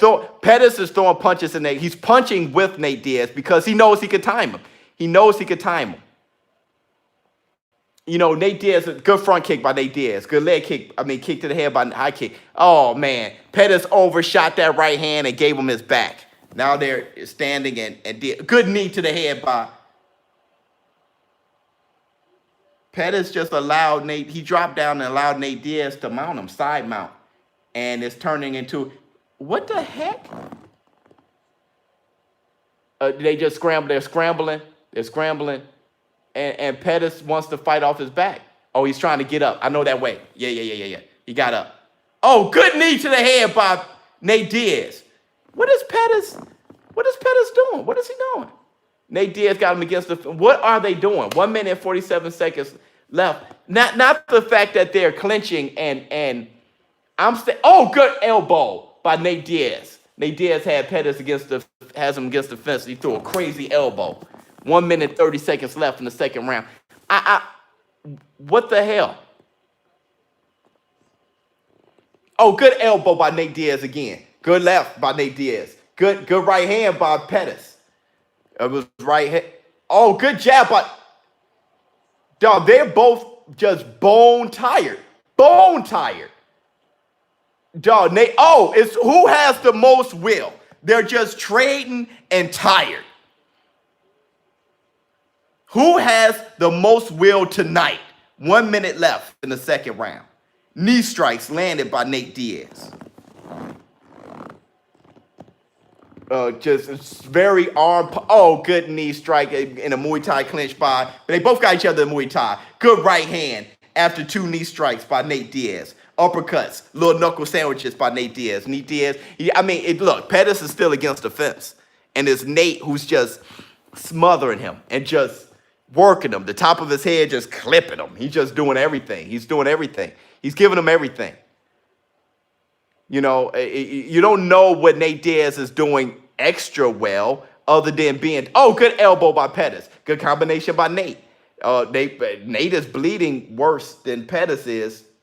Good uppercuts by Nate Diaz. Pettis throwing elbow. They're just trading. Oh, Pettis almost dropped Nate. Nate threw an uppercut. Nate, oh, good combination by Nate Diaz. Pettis didn't like that. He didn't like that. Nate Diaz is throwing. That's the end of the round. And Pettis, wait a minute. Everybody's standing on their feet clapping. Pettis just kneeled down as if he can't stay on his feet. If Nate Diaz wins, Nate Diaz just outgrit him. One of you guys said that McGregor cardio, yeah. Pettis tired, yeah. Well, they both are. But this is I'm not sure what tired both of them. But this is one of those things. Somebody said that Anthony Pettis was going to quit. And I don't know. Who has the most will? Obviously, Nate Diaz. Obviously. But can Pettis' skill set get him over in this round? I feel like this round is everything. And Pettis, you gotta show more grit here. Oh, good uppercut by Pettis. And Nate Diaz got him against the fence. Good combination by Pettis. I don't know. If Nate Diaz can survive until they both slugging. They're both slugging. This is a fantastic fight, though. Good kick to the head by Pettis. I don't know if I would have tried to do that. Good front kick to the body by Pettis. Good right hand landed by Pettis. 1-2 landed by Nate Diaz. If Nate Diaz can drag this out to the last 2 minutes, Pettis going down. Pettis going down, man. Good. He just got to last. Diaz just has to last. It's 4 minutes, 15 seconds left in the third round. Good front kick by Nate Diaz. Pettis is trying to walk him down. He's throwing arm play. He's just throwing these arm shots, man. That's not enough for Nate. They're forehead to forehead. They're fighting in a phone booth, man. They're fighting in a phone booth. Now Pettis got Nate against the fence. Have I been wrong all night? Because I called it for Romero the last fight. See, this is what I'm saying about my UFC knowledge being whack. And Romero lost, good combination by Nate. Oh, 1-2 spot. Good spinning back kick. Back fist by. Oh, the knees. Nate's landed vicious knees on him. Oh my God. Pettis turned his back. He dropped him. Ground and pound. Pettis is scrambling.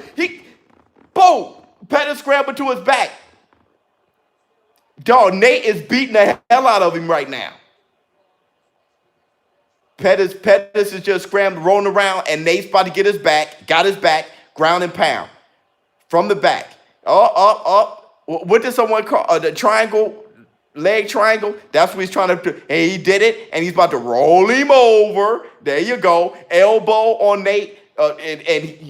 Yeah, that's that try. He got the seatbelt in. He got his back, and oh man, Pettis' face is purple. Oh, Pettis has got him on full mount. Top mount.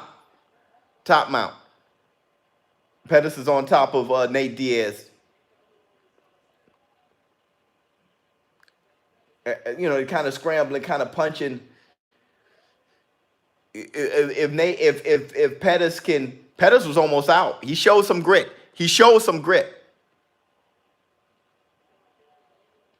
Body shots. 2 minutes left. This is what ShowBizz called. Okay, ShowBizz said 2 minutes left. That's all he needs to wait for. Now it's Anthony Pettis who has top mount on Nate Diaz. This is that. See, you know what I'm saying? 1 minute, 50 seconds left. It's scrambling, and not much going on. If I was the ref, I'll break it up, bro. I mean, they're working, but not really. They're too tired. But you know what? Pettis is controlling this round right now. Oh, Pettis let him up. Pettis gonna let him up. Pettis is standing, and Nate Diaz said, "Come on down here." Okay. Then Pettis said, "I'm coming." And here I am. Mounted him again. 1 minute, 20 seconds left. And it's Nate Diaz who's aggressive from his back. And he got his arm. Oh, but Pettis did great groundwork. He got Nate Diaz from the back. Now Nate Diaz got him mounted, top mount. Dog, this is amazing how they're scrambling. Oh, and now Pettis done gave Nate Diaz his back. Yeah, all body shots by Nate Diaz. And he's trying to scramble again. Good uppercut up under the armpit. And now it's dude, they're just scrambling, and Nate Diaz is really doing the work on the ground right now. He's trying the same move. Nate Diaz got one ground transition, and he's doing it. What is that? That's he got his arm with his leg. Nate Diaz won this fight. He won this fight. I've called everything wrong. Sub him? No, he's not going to sub him. It's only 18 seconds left. Or maybe he will. Look, I even called that wrong because he almost got his neck. But Pettis is on top. 10 seconds left. Pettis lost, bro. Pettis lost. Unless I don't know what I'm watching. Pettis lost. They hugged each other. Pettis lost, man. Matter of fact, forget Pettis lost. Nate Diaz won. You got third round for Pettis? See, there you go.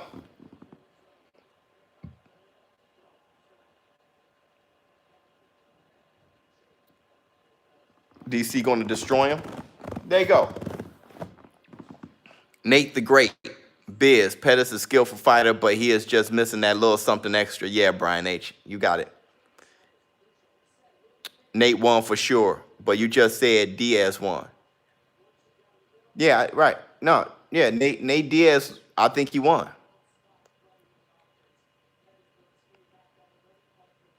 It was a war. It was an excellent war. It got a standing ovation. So it was a war. It was a great fight. Yeah, I think Diaz won. But I don't think he did won. Thank you so much, man. I'm doing my best. Significant strikes. In the first round, Nate Diaz. Second round, Nate Diaz. Third round, Nate Diaz. Nate Diaz won the fight. Much love, Matt.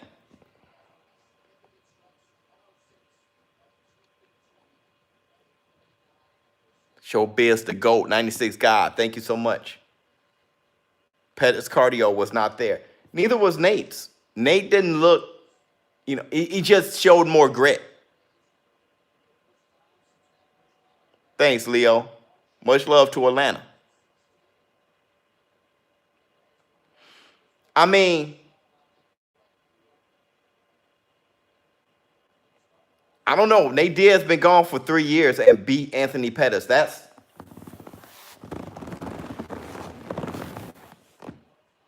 Let's see what the scorecard say.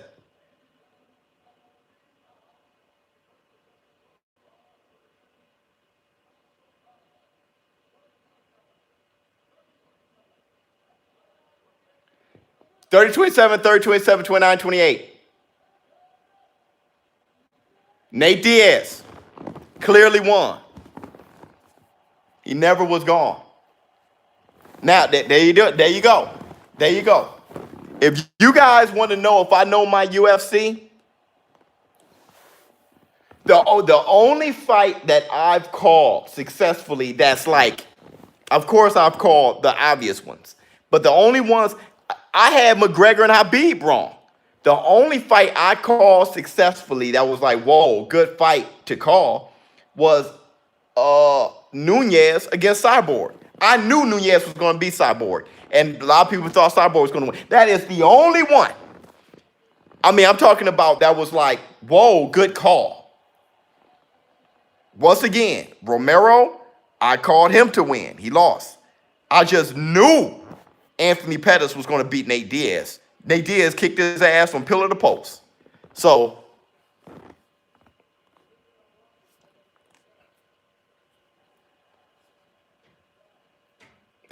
doing this for us poor folks.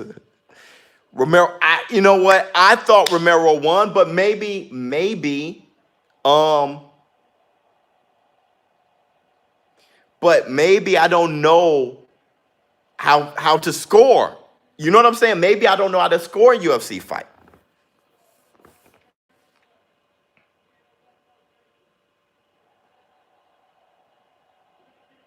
It's hard to score the wrestling, right? Dude, you should do UFC more. Dang. I should do, okay, bet. Man, look, man, I definitely appreciate that you guys, because I'm a boxing head. So I definitely appreciate you guys for seeing me trip and struggle through calling this stuff and didn't make me feel like an idiot. So thank you very much, man. I appreciate it. Yeah, I've taught them all how to fight. You know, ShowBizz the Child, he's coming up.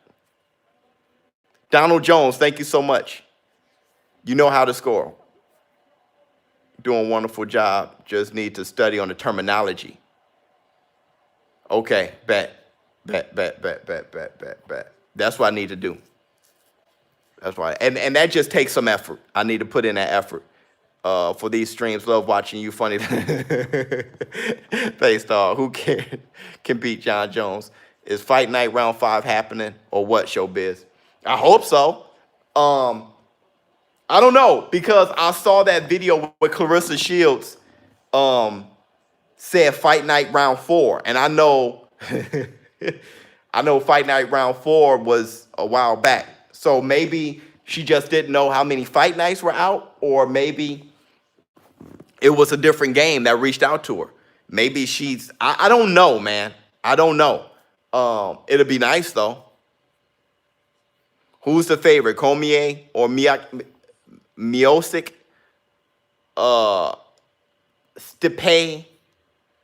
Stipe? I think Cormier is the favorite.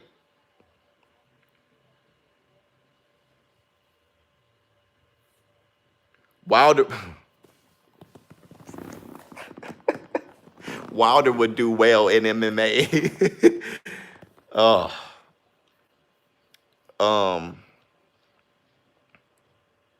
Would Jones be coming? I don't think they ever fight again.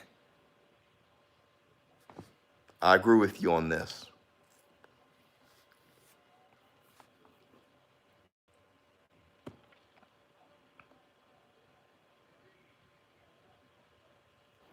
Shout out Mr. ShowBizz, the adult best channel, relevant channel. Thank you so much. Squirrel versus Joshua. Cormier, the fake champ. Cormier is one of the greatest of all time. Or maybe you're trolling. Not really. That will no. Wilder would get beat like your mama told you. Go grab a stick from a tree out back. Yeah, that's true. You talking about MMA? I don't see the correlation, Joe. I really don't. I get them all wrong, and I watch them all the time. Thanks, Matt. That was great to say because I'm looking like, bro. I am not calling this well. Wilder would do great in them, but stop. Yeah, it's been a great card. It's been a fantastic card. You guys voted in my community and said, hey, look, man, go live for the UFC fight, and showed up, and the fight showed out. Like, this has been a wonderful card. If you like combat, this has been wonderful. Now, for big names and stuff like that, maybe not so much, but for the fights, I had a ball. Rudy, you voted? DC is going to lose. Bro, you're doing good. Thank you. Nate Diaz win. Yeah, Nate Diaz won. Cormier is going to lose. I'm feeling odd, man. I'm feeling odd. I'm feeling odd. I'm gonna keep it a buck with you. Habib and Nate, who you got? Oh, that's a good fight. Habib, that is a guy that is a flat out brick. I remember when Conor McGregor was fighting him. I thought Conor McGregor was going to win due to Michael Johnson. Was that his name? Who your eyes look like a frog. My eyes look like an entire frog with the legs and the throat and everything. That's crazy. So was it Michael Johnson that Habib struggled with? Was his name Michael Johnson? Yes.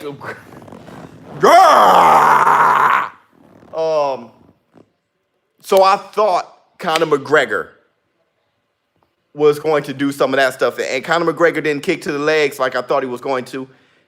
He just thought he was going to whoop his ass. That was ridiculous. I think he tires out Nate Diaz. I think he does. I think he gets him on the ground, and I think he tires him out. Nate Diaz doesn't look like he has grit, but I don't think he has great stamina, and I think that's what I think, bro. Yeah, I know he beat Johnson. I'm just saying, I was looking at things like, oh man, Johnson did that well. Oh man, it looks like Habib is susceptible to that. So I just thought, like I said, that's how I. Yeah, I think he gets him on the ground. Yeah, because if you look, Nate Diaz didn't knock out Pettis, right? So I think Habib takes Nate Diaz's strike output pretty well, and I think he takes him down. And Nate Diaz, with his length and everything and how he's built, kind of squirrely, I think Nate Diaz does well with his jiu-jitsu, but that wrestling, I think Habib controls him on the ground. And I'm not sure if he knocks him out or anything. I know he wears him out. I think he wears him out.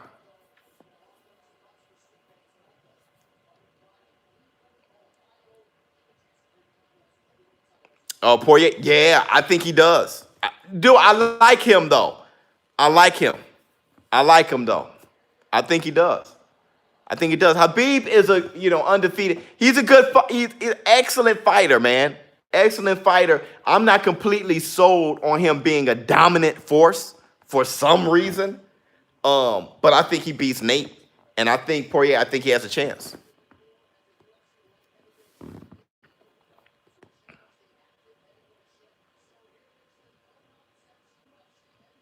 Yeah, he may be too strong at 147. You may have a point. What do I know? Somebody that fight bears when he was a kid, he fought that little cub or whatever. Yeah, that was amazing. Told me about, Diaz guy. I haven't seen him in 3 years, so I just couldn't imagine him having the timing. But only the camera. He never left. Only the cameras did. Obviously, that's the case. And that was one of the things. I didn't know what that guy was doing. He could have been growing in those 3 years.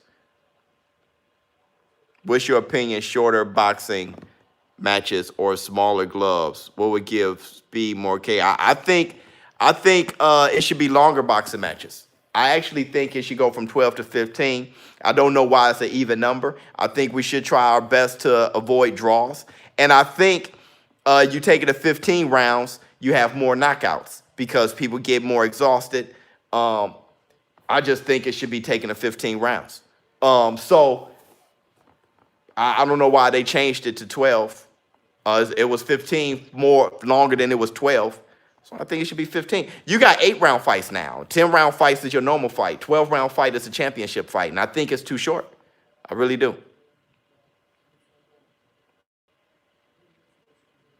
Yeah, it's been 15 rounds forever. You know, I remember maybe that you see the gray. I mean, I watched Holyfield against the White Muhammad Kawi live, and that was 15 rounds. And that was a slugfest for all 15. Like, I remember that. And you had a definite winner. I mean, it was an odd number of rounds. So I just think it should go back to at least an odd number. And then on top of that, if Deontay Wilder versus Tyson Fury was a 15-round fight, how do you think that fight would have went?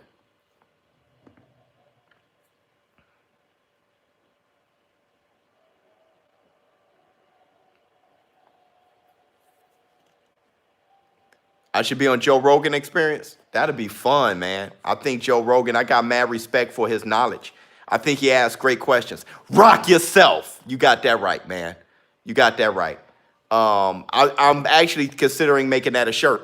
And it's Friday, boy. I'm thinking of making that a shirt too. Yeah, I think Joe Rogan is extremely impressive knowledge-wise. I think he asks great questions. I saw Joe Rogan with Bernie Sanders. I was like, man, he asked some great questions, man.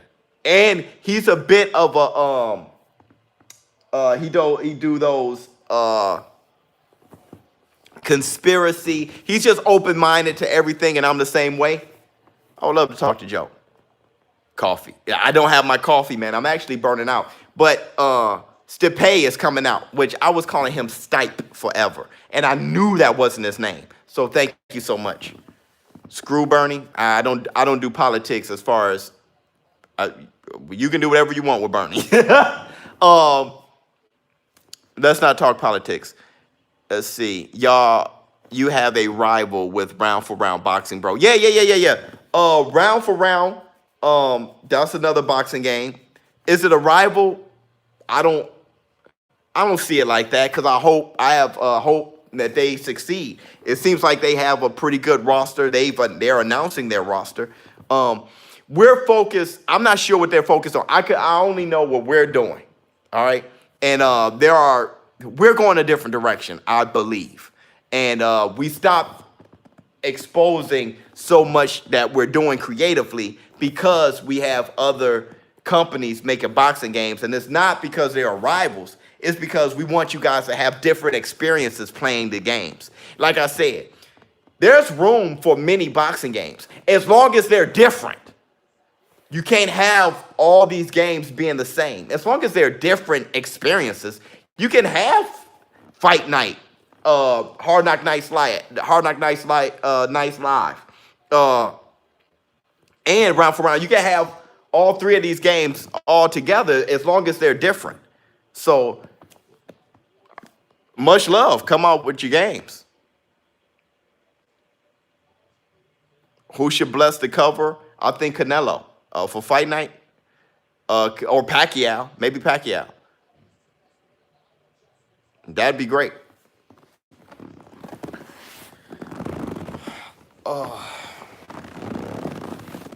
Hard Knock Nights Live. When does it release? End of year is the target date. We have the Hard Knock Nights Live website. Daniel Cormier is coming out right now. So we have a countdown on that website. So check that out. I'll tell you this. Like you said, I love the boxing games. I'll tell you this. For there to be no boxing games for 9 years, and now we have multiple games coming out, that's how it's supposed to be. And it's a sad thing that it had to be indie companies to do it. Dude, Daniel Cormier looks totally different. He looks like a different human being. He always comes out like the oldest man in the world, too, doesn't he? Have a bunch of sweaters on and...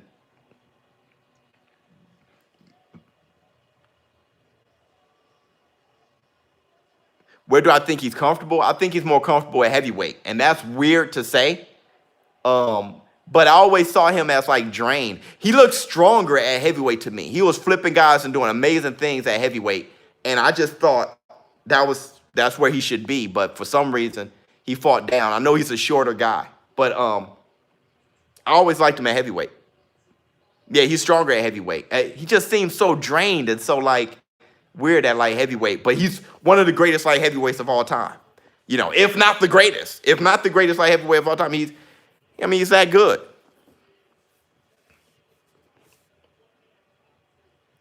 Yeah, regulator, that's how I feel.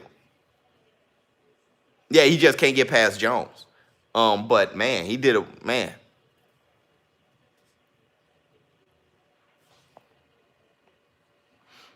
DC had back surgery this year. See, that's the type of stuff I'm talking about, y'all. For real, for real. Oh, don't forget, like, subscribe, share. I would be giving these away, and whoever received them or whoever wins them, I will be now announcing in my next video. And what we're trying to do, get to 50,000 subscribers. Daniel Cormier getting wiped down, coming into the ring.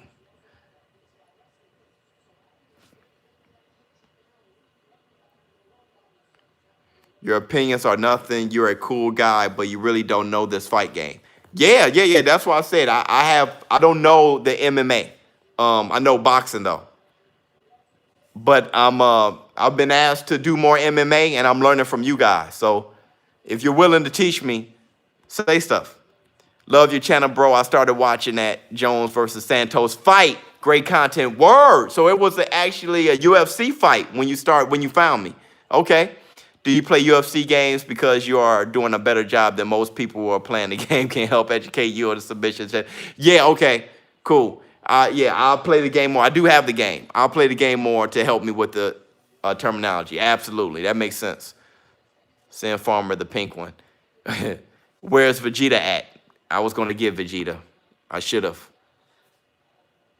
What happens if DC back go out on him tonight? That's so funny.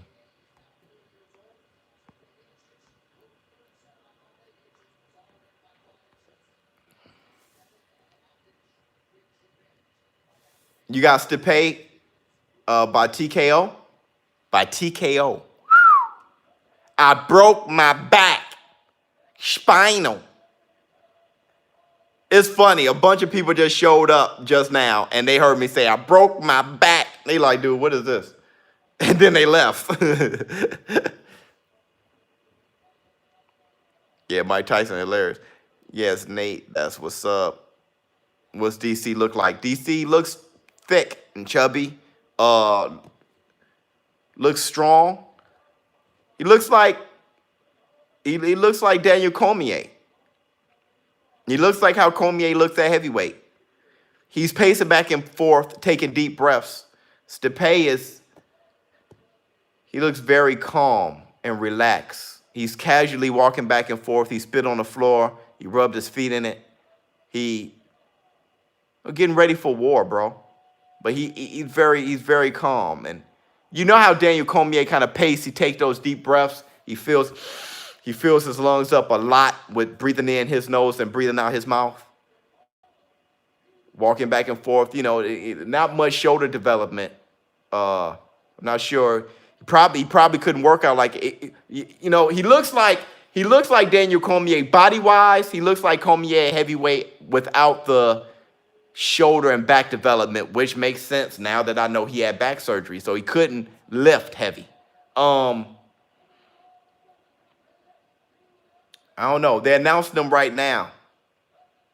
That's the thing, man. I've been waiting for Daniel Cormier to look old. And Daniel Cormier been slipping. I've been watching him slip.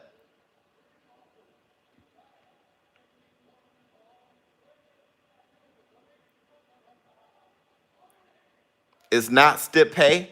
What is it? Steak? Well, how do you say it?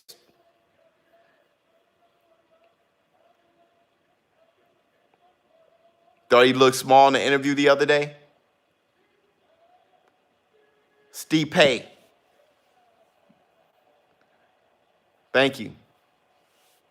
Thank you. The adult. Shields said she would beat Triple. Yeah, Shields been saying a lot of stuff, Joe. She's really trying to make sure that she goes viral. Why do you think boxing is more famous than UFC? It's older. It's older. Boxing, is the first sport. So I think, it's going to take a lot for a combat sport to surpass boxing. I really do. But boxing will never leave. Even if a combat sport like this one, MMA surpasses boxing momentarily, boxing would never leave, though. It would never leave. And honestly, I've said this a few times. Oh, here come the stare down. Forget it. I got to call the fight, bro.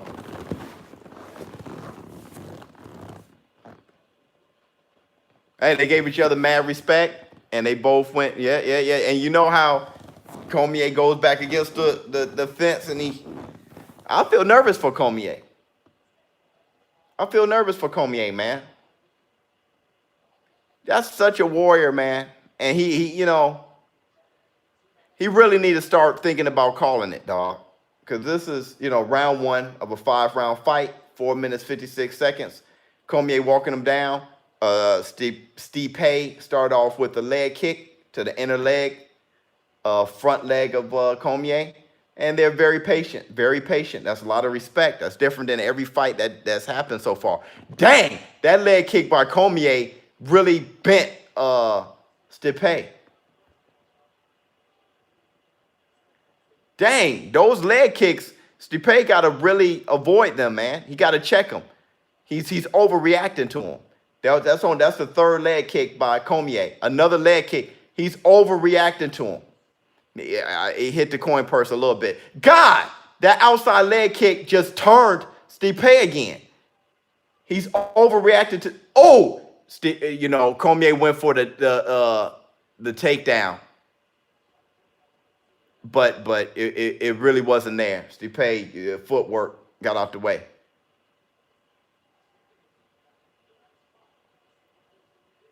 And then Cormier walking him down, trying to walk him down. He wants to take him to the ground as soon as possible. Good leg kick again by Cormier. Cormier is standing straight up, throwing a few shots, but you can tell he's throwing punches at him. Cormier is controlling. I think good overhand right. Good. Cormier is out punching him, out striking him actually, with the leg kicks and with his punches. And I think Stipe is looking for one good counter because his quick twitch muscles are better. That right hand landed right on Cormier. Quick twitch muscles are definitely better. Good right hand by Cormier. He landed right on the button. There you go. Here comes the takedown by Cormier. Cormier got that leg and he's not letting go. He brought it in and I think he's going for a slam. There you go. There you got him up. And he's walking with it. He's walking with Stipe. He doesn't know exactly which way to slam him. Because how Stipe got him, he got him from the boom. Then he slammed him. He found it.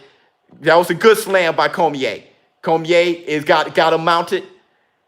Oh, top mount. See, there I go. When it comes to the ground, I'm looking bad. And Stipe is trying to grab that. But the Cormier is so good on the ground. He's so that center of gravity, that stomach, that the way he's just scrambling and he's got him on top mount. He's what do you call that? And ground and pound by Cormier. He put that belly, he put that stomach on him. And Stipe is laying on the ground just trying to get a breather, try to figure out what to do. You try to figure out some jiu-jitsu. But, man, when you're a wrestler, man, a great wrestler, Olympic wrestler, like, look at it, disrupt his breathing. Cormier put that hand over the mouth, disrupt the breathing. Cormier is controlling on the ground, and he's chilling. He's chilling. He's not letting Stipe pass at all, and he's just making sure he's in control, and he's punching him in his body, just doing all the right things. Oh, good elbow by Stipe.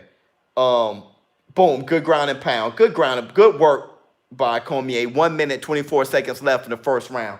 Good punches by Cormier, disrupting his breathing again. Hand over the mouth, hand over the nose, body shot, forearm over the nose, fingers all up in the nose, just picking boogers and just getting busy. Your boy Stipe is trying to scramble off his back. There's nothing you could do when Cormier got you down there like that. He's very, very excellent with his wrestling. Oh, God, ground and pound. He opened up a little bit, and more punches to the body. Cormier did on Stipe, opened up. Dog, that right hand came, he hit him in the body, came over top, and hit Stipe. I mean, just really kicking Stipe's ass. And he stood up. Now Cormier, good up kick by Stipe, right on Cormier. Cormier got him on side mount.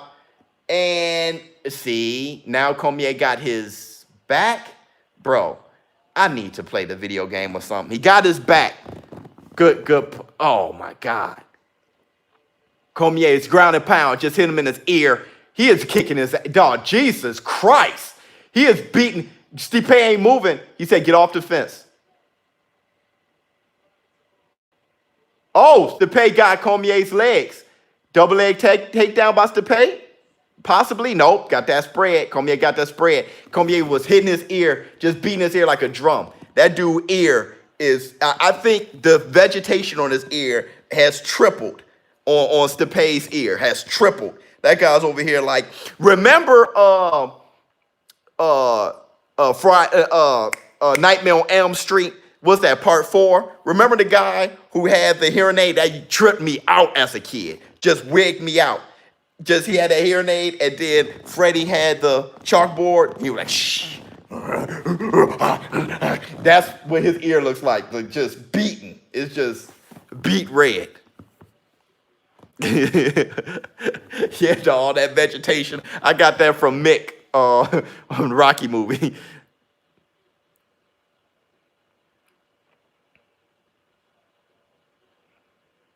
I can't, with that back surgery, dude, I can't believe Cormier still has that strength to pick up a heavyweight and dump him like that. Yeah, Freddie's dead. Was that Freddie's dead? I don't know if that was Freddie's dead, but yeah. He got that spread. All right, man, they're back out there. 4 minutes, 55 seconds. Good jab by Stipe. Cormier's going to try to get him back on the ground. Stipe's going to have to really think about throwing a knee. Oh, that leg kick by Stipe was really checked by Cormier. And I mean, checked by his knee, too. Like that. That looked like that hurt. Good combination by Stipe. And Cormier, you know how he rolls on his defense? Oh, good knee to the body by Stipe. Cormier's walking him down and just he threw a good hook. A hook. He grabbed his hand, threw a good hook on Stipe. And man, Cormier is just fantastic. Good right hand by Stipe. Stipe. Good combination by Stipe. Oh, good. Oh, my God. Good combination by Cormier. Good combination by Stipe. Good jab. Cormier is just walking. He's eating all these shots. Wow. Good. Oh, good right hand by Cormier. Oh, good left hook by Cormier. Cormier's landing some devastating punches on Stipe, man. Devastating. He's walking him down and just, good right hand by Stipe. Cormier walking him down with his hand. He is walking him down. Like walking. And then pin him in his face. The level of disrespect. They're jabbing each other. Dog, I sound like Daffy Duck. I'm like, the level of disrespect. Sylvester the Cat, dog. Suffering succotash. He jabbed him in his eye poke. A good right hand by Cormier. Oh, good uppercut by Stipe. Oh, Cormier got hurt with that one, bro. He stepped back. Cormier was hurt with that. Oh, right hand landed on Cormier again. Good right hand by Cormier. What the hell? Stipe landed a great right hand. How that didn't, that should have been more. Oh, good right hand by Cormier. That should have hurt it far more than it did. Cormier just walked. Oh, good right hand by Cormier. Oh, shoot. Now Cormier, they're in the clinch.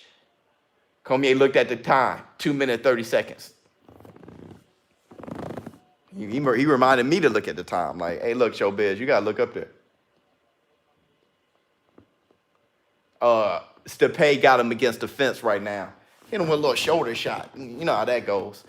He should stomp the feet. Stomp the feet, Stipe. Stop the good uppercut by Stipe. Missed, though, because Cormier got weird head movement. Good jab by Stipe, and Cormier had to wipe that eye. I don't know if that was sweat or he got poked, but it's back now. Good right hand by Cormier. They're landing hard shots. Oh, good right hand by Cormier. They're landing hard shots on each other, but they're moving their heads just slightly to where they're taking mustard off the punches. And I'm telling you, man, Cormier tried to kill him. Good counter left hook by Stipe. They're trading. If I got hit with any of those, I would be going to sleep. How Cormier is taking these, though, is really throwing me off. Forget Stipe. I know Stipe is taking some hellacious shots, but Cormier is really walking them down and can care less about the strikes that Stipe's. He can care totally. He got Stipe against the fence now. Oh, good combination by Stipe. Good jab by Cormier. Oh, good right hand by.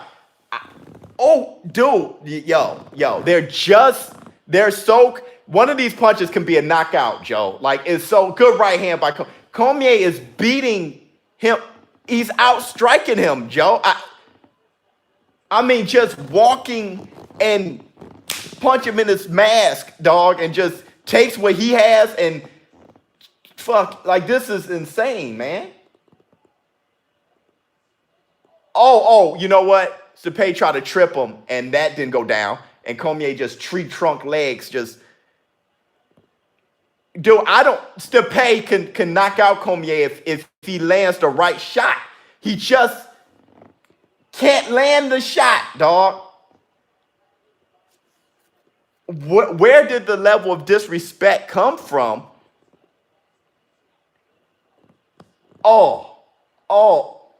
Cormier hit him with a high kick. A good right hand, bro. What? Their heads, their skeletons are dense. Imagine if Wilder. Imagine if Cormier went for a single leg takedown on Deontay Wilder. How would those thin legs spread? Okay, we all know boxers are great strikers with their fist. We know that. This is mixed martial arts, though. It's a wrap from waist down. Pause.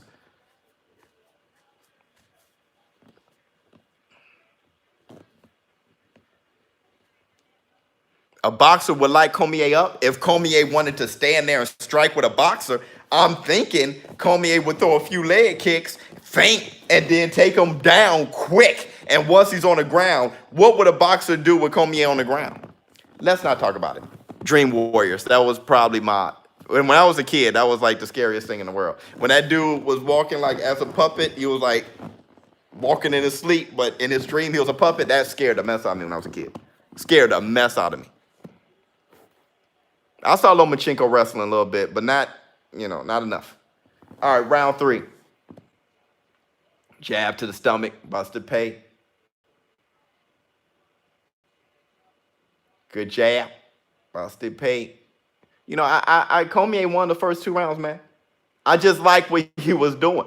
Oh, good right hand by Stipe. Knocked Cormier back some. And Cormier, now Cormier moving his head a little bit. He's like, wait a minute. That could have done me in.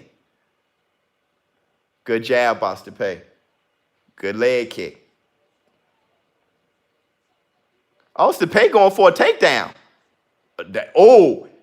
Cormier kind of stuffed it. Then he threw a right hand and then a high kick. Dude, if I was to pay, I'd be like, yo, what do I have to hit this man with? The kitchen sink? Good jab. Dude, that eye. It's like a half. It's not a poke because the ref is just sitting there like, hey, bro, get busy. Dog, that jab, Cormier's landing. Dog, is that a jab? Good right hand by Stipe. That didn't hurt? You gotta be kidding. That didn't hurt. Now, good leg kick. Oh, good hook. Cormier is not trying to take him down or anything. He's like, I'm good with standing here and going toe-to-toe. Oh, good uppercut by Stipe. Stipe got him against the fence again. 3 minutes, 16 seconds. I like Stipe this round. I like him this round, Joe. 3 minutes left. You got him against the... Hey, Daniel Cormier's mouth is bleeding. Of course. They're sitting there trading with each other, man. I mean, he is human. Stipe is trying to... I guess he's trying to tire out Cormier some. Like, let me put him against the fence. Yeah, it is. Who's winning? I got DC. You know, it's the third round. I think DC took the first two. But DC got to take him down right here because Stipe is landing some good shots on DC. He landed some very good shots. And DC's walking him down and he's taking the shots. But, you know, I mean, is this that authority? What's that stat that I was tripping on? Because obviously Daniel Cormier is he's walking him down. He's controlling the octagon. It's just that I like the punches Stipe is landing this round over Cormier. Good jab by Cormier. 1 minute, 56 seconds. Good kick to the body by Cormier. Good jab again. Man, I cannot figure this fight out. Good right hand by Stipe. I mean, they're striking and just landing on each other. This is insane. Good right hand by Cormier cut him with that punch. I saw his cheek just bust open right there. Oh, takedown by Stipe. He took Cormier down. And I'm not sure if that's where Stipe wants to be, though. Cormier just stood right up. He just stood right up. And now Cormier got him against the fence. Wow, this is a weird...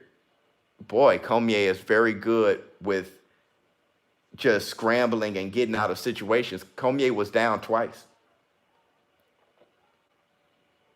This is a wonderful fight. 1 minute left. This fight is wonderful. This is a magnificent fight.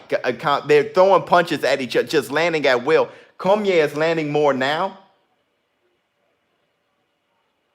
He cuts the pay pretty good, though. They're both bleeding. Okay, good leg kick by Cormier. He went back to... Oh! Whoa! Good 1-2 by... That didn't hurt. That didn't hurt. Cormier hit Stipe with a 1-2 that just rocked that melon. And good 1-2 again. Oh, good right hand by Stipe. What the hell? Cormier's outstriking him this round, 29-22.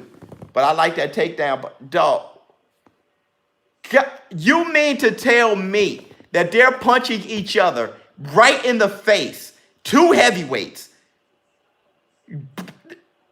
Oh, dog, Cormier's head movement is magnificent. You telling me maybe they don't punch that hard? Bro, I don't give a damn. They know how to punch correctly. Their faces are showing hard punches.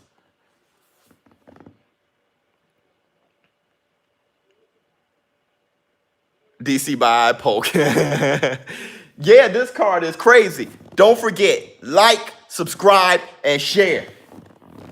Get your chance to win these pops.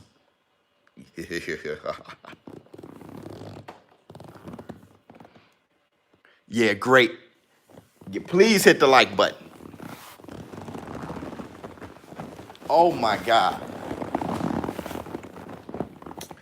For the Errol Spence Sean Porter fight, I'll be giving away a Joe Louis boxing card. So be here for the Errol Spence Sean Porter fight when I call that live stream commentary. Yeah, the couch guy. Yeah, I've been sitting here for 4 hours, man. I'm totally uncomfortable. All right, man. Fourth round. 4 minutes, 50 seconds. Here we go. You know, they're in the middle of the ring, fainting and gesturing.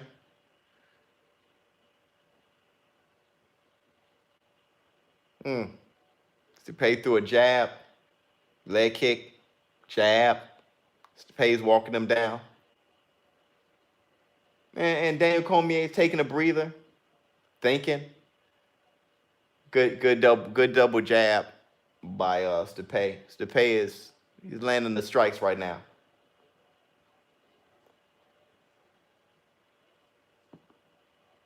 Good leg kick by Daniel Cormier. 4 minutes left in the fourth round.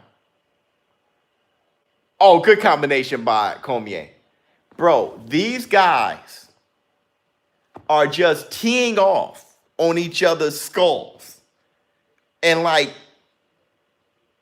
this is a fantastic fight. This is a war. Like, the blood, good jab by Stipe. 3 minutes, 43 seconds left. He threw a leg kick and then he threw a 1-2. Both of them missed. But, whoa.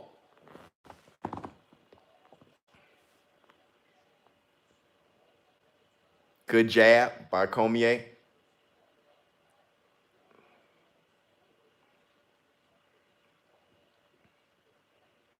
Good leg kick. Good jab by Cormier.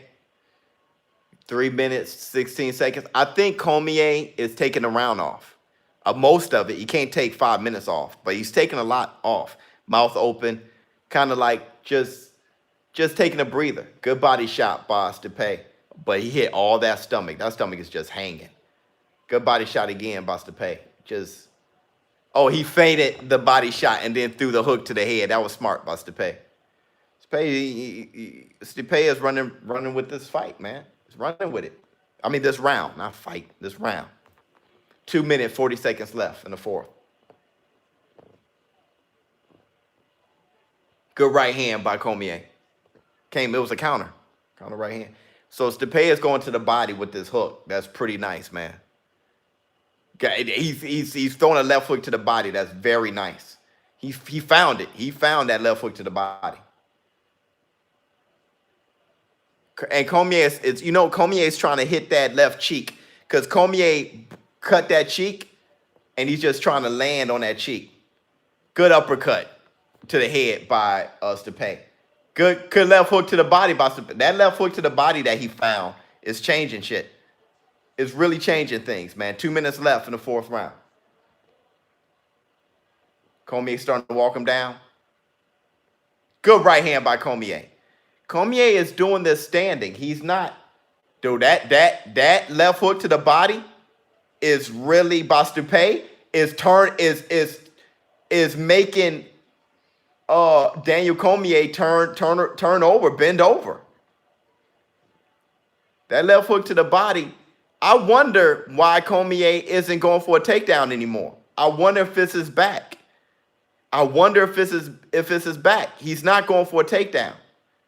He's just punching with him. He's not trying to take him down, man. That body shot, that right hand just landed by Stipe on Cormier. That left hook to the body. Cormier is trying. Oh, he about to knock him out. He about to knock Cormier out. Oh, Cormier's out. Oh my God, Cormier's hurt. He's hurt. He's knocked him out. He knocked him out.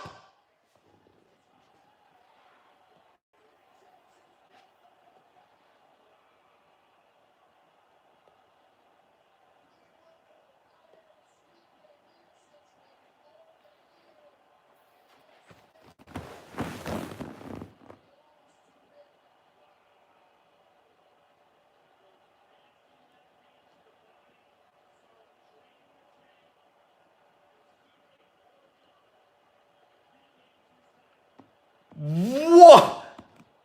What?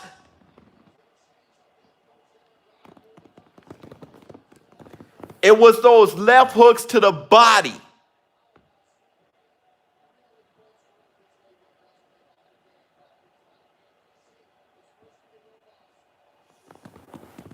He didn't go for the takedown anymore. He hit him with a left hook to the body, right under the heart, and then a right hand just wobbled Cormier. And then he hit him with a right hand to get over it. Oh my God. This reminds me of, he hit him with a right, oh my God. Cormier just, oh my God. He knocked him out, bro.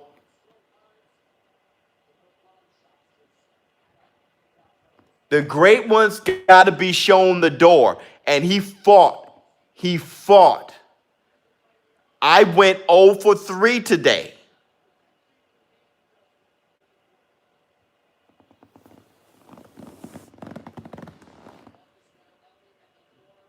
Well, here's the thing. I felt weird about that Cormier, man. He didn't go for the takedown anymore. After that one slam, he didn't go for the takedown anymore. I think it was his back. But here's the thing, though. I was wondering, if you remember, I said, is this the night Cormier age?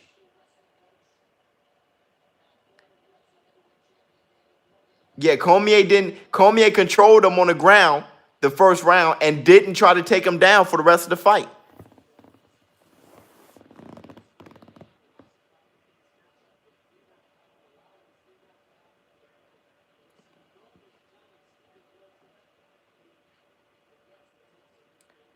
I don't know. Daniel Cormier did enough to where I don't think a third fight is out of the question.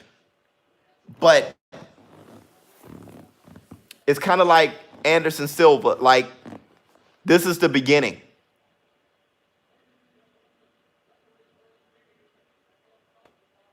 This is the beginning. You think he didn't care? No, I don't think that's it. I think he had to try to knock him out.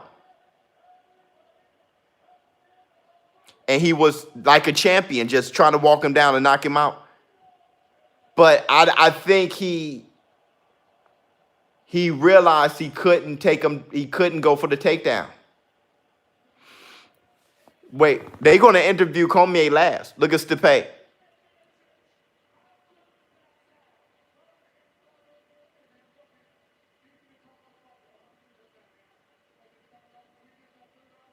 I have no idea what he's saying right now. He said he's tough. He kept coming.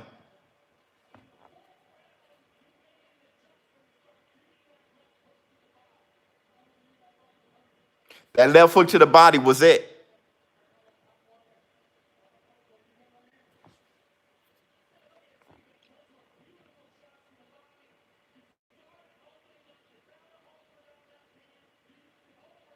Oh. He went, boom, then that right hand landed on Cormier. Bam, then another right hand. Oh, then another right hand. Boom, that left hook to the body just, bam, right hand. It was a 1-2. And then boom, right hand, right hand. Oh, Cormier, yo. Boom. Oh. Oh, Daniel Cormier just got himself. Oh.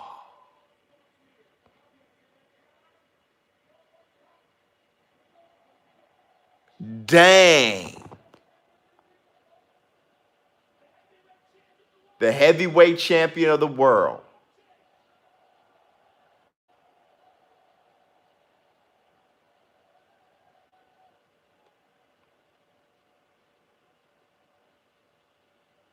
Wow. Let's listen what Cormier has to say. Is he going to cry? You know, he's good for that here.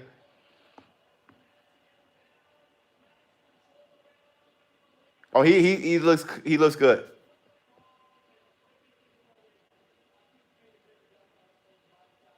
He said he made a great adjustment throwing body shots.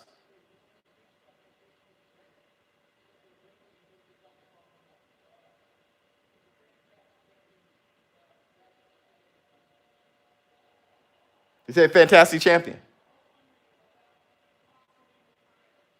Possibly retiring. Joe Rogan.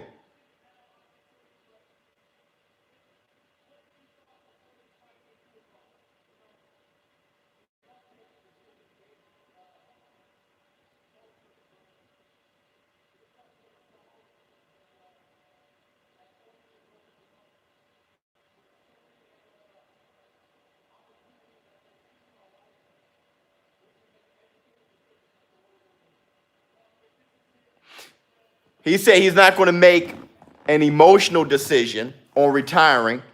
He said, but with his wife and with this being a tough sport and his children, they're going to sit back and make an educated decision on what they're going to do. Smart man. That was a smart response.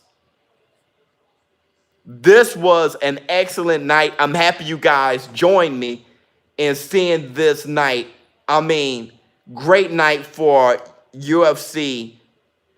And I'm going to tell you this, man. We got to do more of these. This was extremely fun.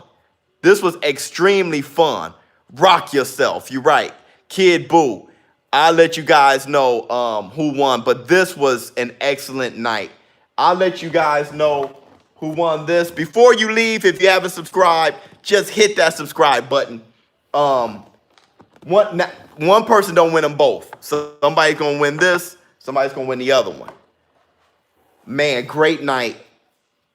My God. Thank you guys for persuading me into getting the fight and calling the fights, man. This was wonderful. And it was a great time, spending time with you guys. Great questions. Great dialogue as always. Always friendly, always fun, and always respectful, man. Just a great time. Thank you very much. ShowBizz the dope. Hey, man, and your patience, really, with me calling the fights, UFC, which, you can tell my knowledge is not all the way there when it comes to MMA, but you guys really hung in there and helped me out and straightened me out on a few things. So thank you very much. I'm out. Huh.